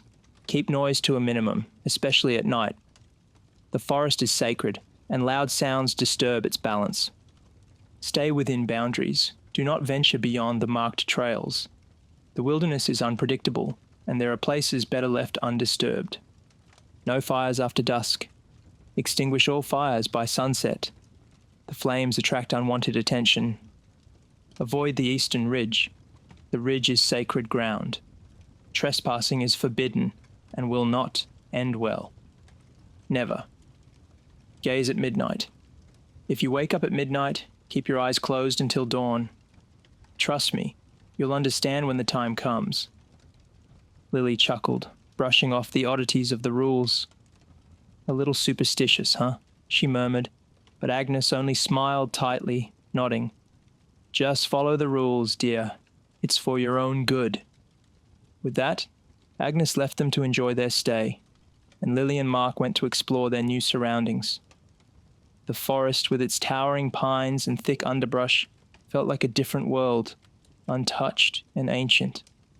The air was thick with the scent of damp earth and pine needles, and the ground was soft beneath their boots.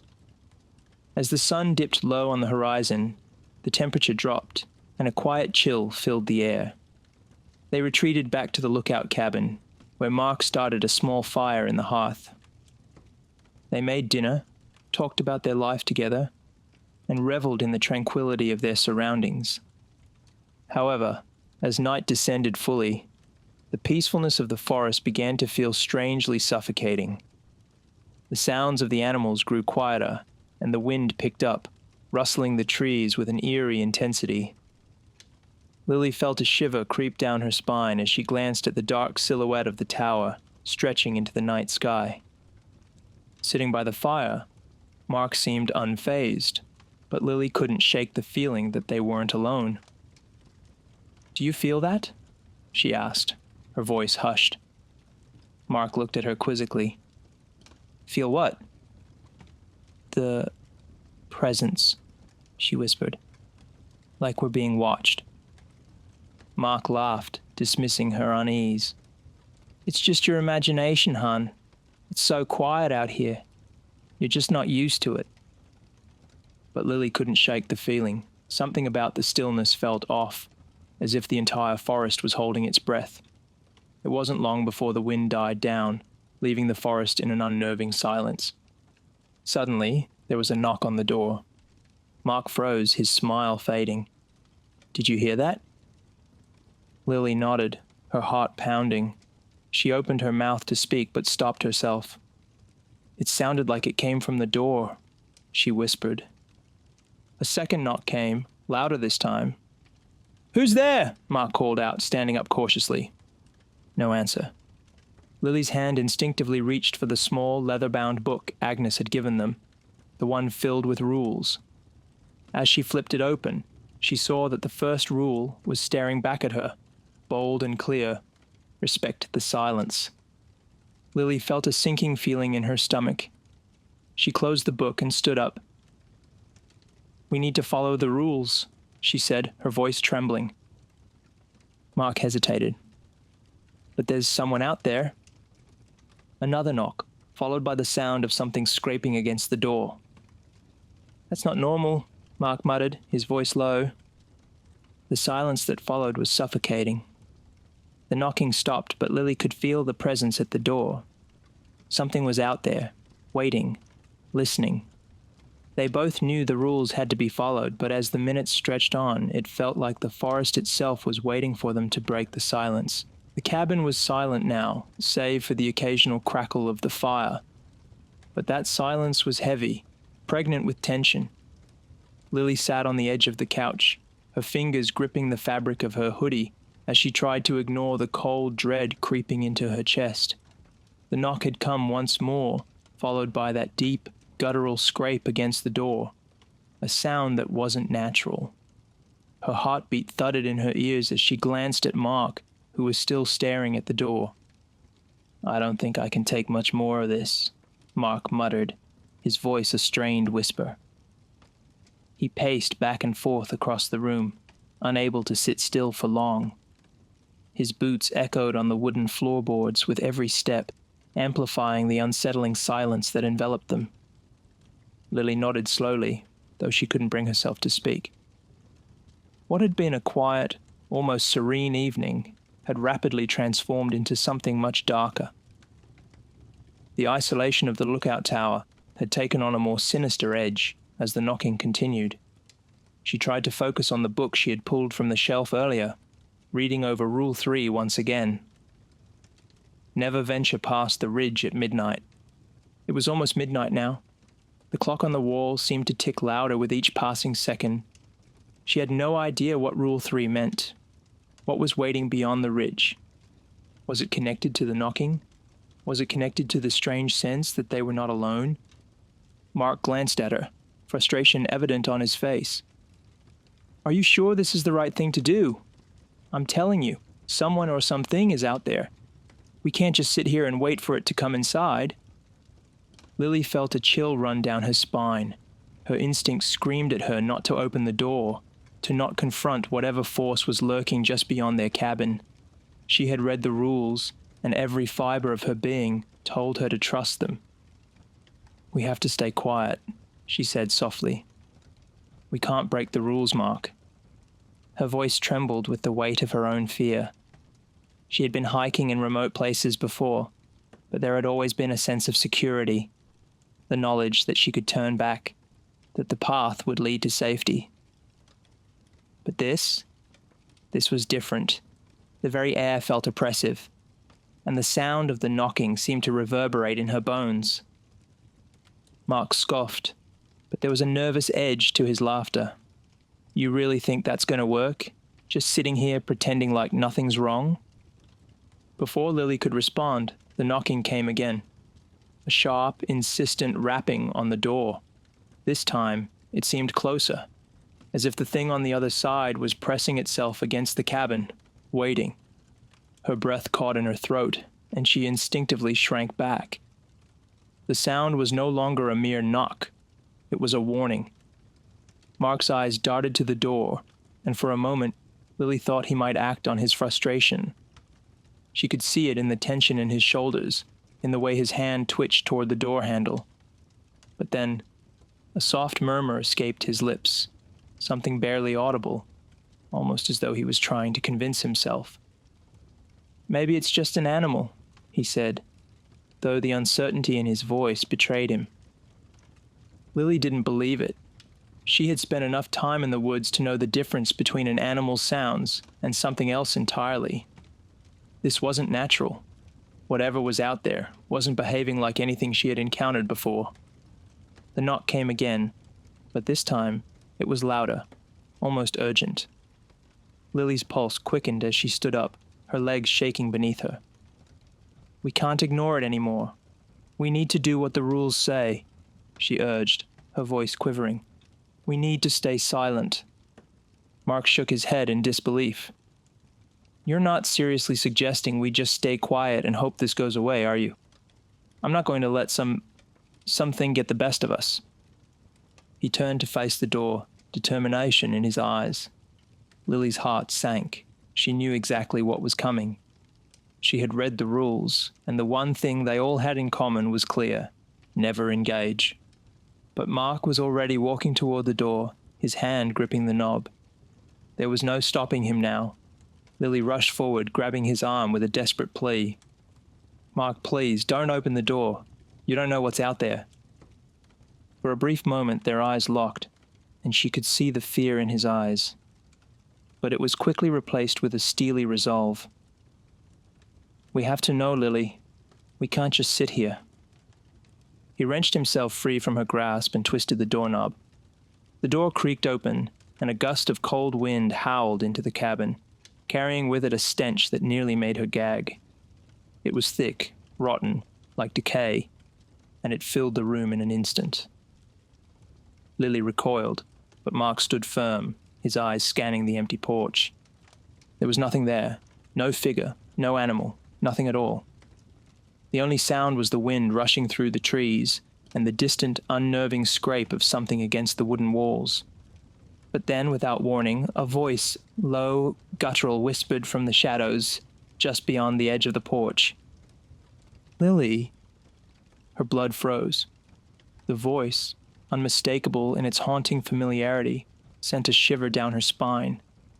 It called her name again, a whisper carried by the wind, the sound distorted, unearthly. It was as though something was trying to coax her out into the night. Mark froze, his expression morphing from confusion to fear as he looked at her. "Lily? Did you hear that?" Lily's breath caught in her throat. She didn't respond, didn't dare to speak. The voice. It was wrong. All wrong. It didn't belong to anyone she knew, yet it had called her name. She felt the hairs on the back of her neck stand on end. "I heard it too," she whispered hoarsely, her words barely audible. "I heard it, Mark." The voice called again, but this time it was more insistent, more desperate. "Lily, come outside." She turned toward the door, her eyes wide, her chest tight. Rule 4. She had read the rules. The book said to never engage with any voice calling your name, but it was already too late. The darkness outside seemed to press closer, suffocating them both, and Lily knew deep in her gut that their safety had already been compromised. She just prayed they weren't too far gone to turn back. The night stretched on with a haunting stillness. The fire in the cabin had long since died down, leaving only the cold, dark glow of the moon casting pale shadows across the room. Mark sat by the window now, his gaze fixed on the blackness beyond, his posture tense, like a coiled spring ready to snap. Lily, on the other hand, hadn't moved from the couch. She couldn't bring herself to move. The air was thick with the weight of their silence, and the tension hung between them like a thick fog, making it difficult to breathe. The voice had stopped, but the unease had only grown stronger. The last thing she'd heard before the silence fell was that same whispering voice, softer now, almost like it was saying her name in the distance, but still too close to ignore. It was no longer just an eerie sound, but an omnipresent force, something out there, waiting for them to make the wrong move. "Mark." Lily's voice was trembling, barely audible. "It's almost midnight." He didn't respond immediately. Instead, he turned from the window and their eyes met. There was a sense of resignation in his face, mixed with fear. He knew. He understood now that whatever they were up against was no ordinary force. It wasn't just the isolation of the cabin or the fear of the unknown. It was something ancient, something that didn't care about the rules they had read. The knocking had stopped too, but the air was still electric with anticipation. She couldn't shake the feeling that something was watching them, something just beyond the edge of the darkness. The rules, the warnings, all seemed so distant now, too abstract to matter anymore. But she couldn't forget what they had read. Rule 3. Never venture past the ridge at midnight. Lily shifted uneasily, her eyes darting to the clock. It was nearly time. The moment they had been warned about. The moment they were told to stay inside, past the ridge, the forbidden line in the sand. She couldn't help but wonder, what was so dangerous beyond the ridge at midnight? Was it connected to the voice? Was it something else entirely? Mark pushed himself off the chair abruptly. He didn't look at her as he walked toward the door, his hand steady on the handle. "You're not seriously thinking of going out there, are you?" Lily whispered, the words slipping from her lips before she could stop them.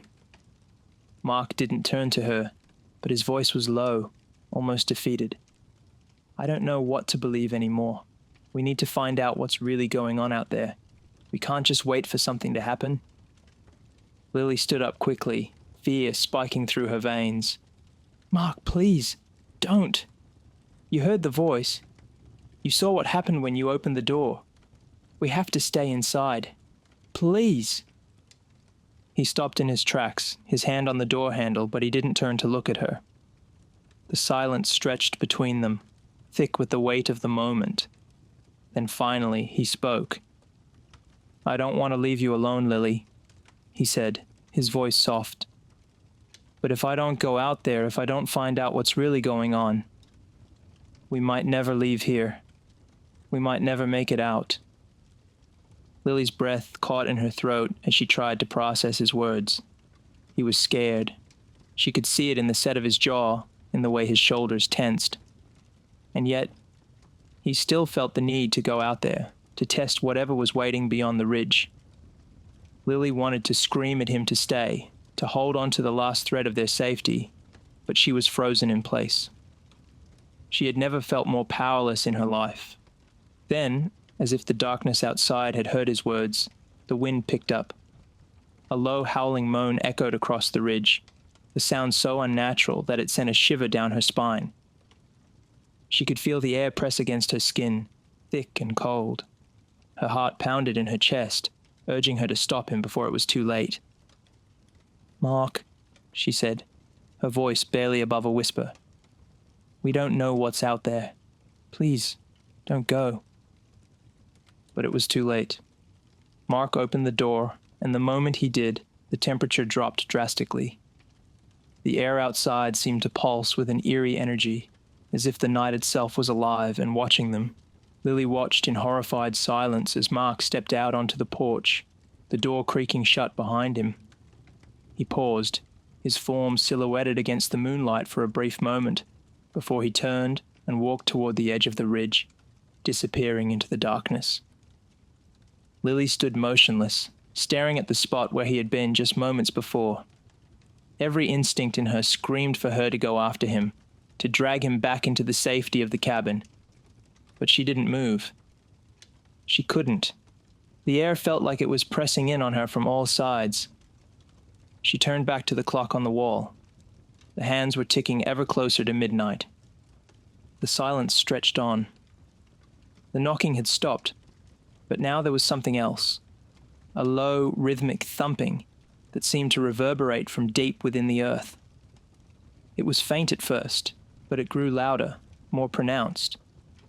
Lily felt her pulse quicken as the ground beneath her feet seemed to tremble, like something massive was moving just beneath the surface. She could hear Mark's footsteps in the distance, but they weren't headed back to the cabin. He was moving farther away. She could feel her pulse racing, panic surging through her veins. This wasn't right. He shouldn't be out there.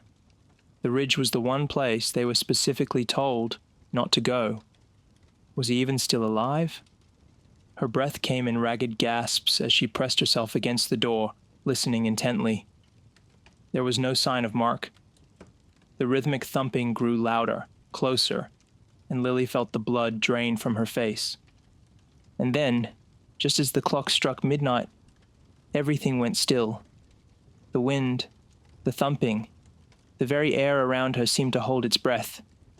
Lily's heart hammered in her chest as she reached for the door handle, her hands shaking. Rule 3, she thought in a haze of fear. Never venture past the ridge at midnight. What had happened to Mark? Lily stood by the door, trembling, her mind racing. The eerie stillness outside was broken only by the distant sound of something heavy moving through the underbrush. She didn't know what it was, but the very thought of it sent waves of terror coursing through her veins. Mark was out there, and she could no longer hear his footsteps. Had he made it to the ridge? Was he hurt? The wind had died down, but the night had taken on a new, unnerving quality. The shadows seemed deeper, the moonlight too cold. Lily glanced at the clock again, but her eyes didn't focus on the numbers. Her mind couldn't break free from the question, what had happened to Mark? She needed to go out there to search for him, but Rule 3 hung like a noose around her neck. Never venture past the ridge at midnight. Her hand hovered over the door handle, her breath shallow. If she went out there and crossed the ridge, would she be making the same mistake as Mark? Would she be cursed by whatever malevolent force lingered in this forest?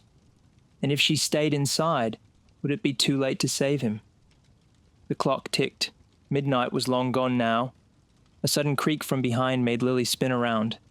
The back door of the cabin, the one that led into the forest, was slowly inching open. She froze, her heart leaping into her throat.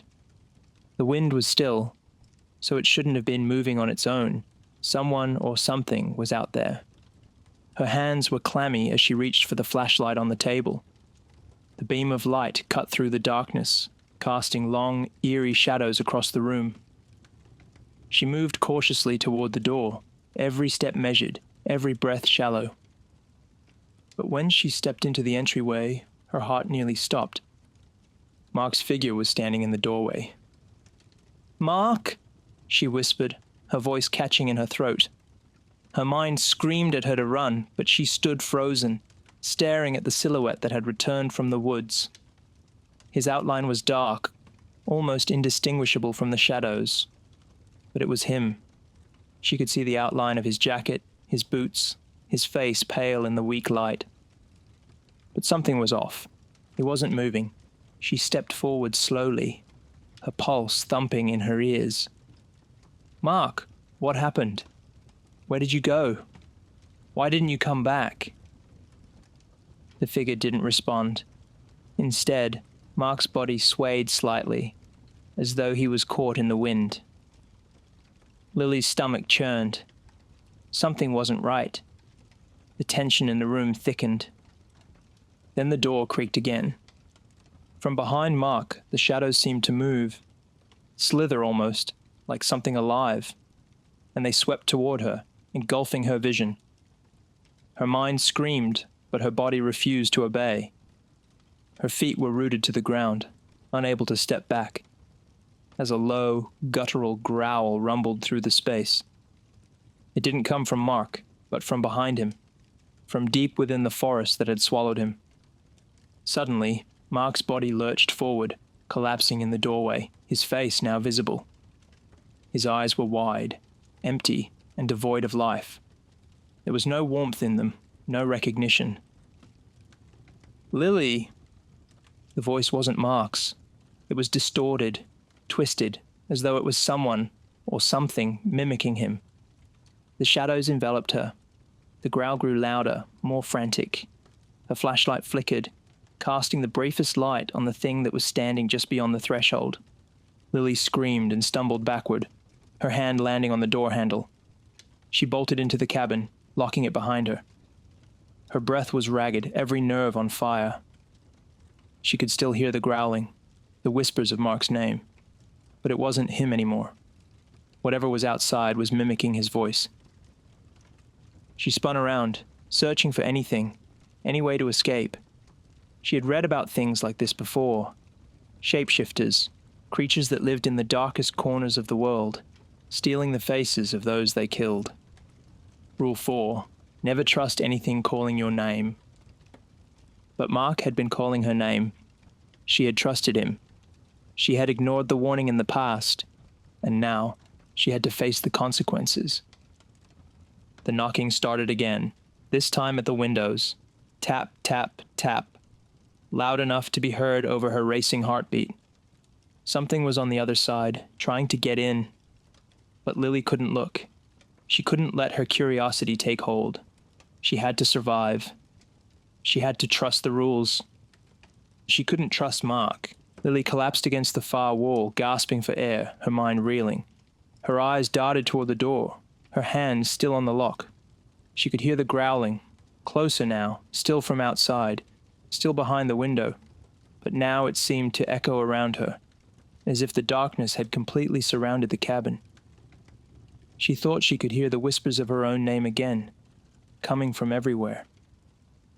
Her eyes flickered toward Mark's still form, now lying motionless on the floor. His eyes were wide, bloodshot, unblinking. His body was completely still, and she was frozen, staring at him, unable to move. It was impossible to tear her gaze away. Her chest tightened in fear. Rule 5. Never trust your own shadow. Her shadow. She had forgotten. In the chaos, in the terror, she had neglected the one thing that could give her an advantage in this madness. The shadow on the wall moved. It wasn't her own. Lily's breath hitched, her heart hammering against her ribcage. Slowly, as though paralyzed, she turned her head. There it was, the shadow moving with a life of its own, expanding across the cabin floor. It crept toward her, a dark, unnatural form that mimicked her every movement but distorted it, stretching impossibly far. She tried to scream, but no sound escaped. The shadow began to coil, rising like a serpent, its edges jagged and unpredictable. The creature outside was now at the door. She could hear its breath, ragged, as it scratched at the walls. The whispering came closer, as if the very air around her was closing in. Lily's legs finally obeyed her. She turned, ran toward the back window, her hands frantically searching for an escape. She shoved open the latch and slipped outside, the moonlight cold against her skin. She didn't look back. She heard the sound of footsteps behind her, and then a voice, Mark's voice, whispering her name from the darkness. Lily. But Lily didn't stop running. She ran into the night, never looking back.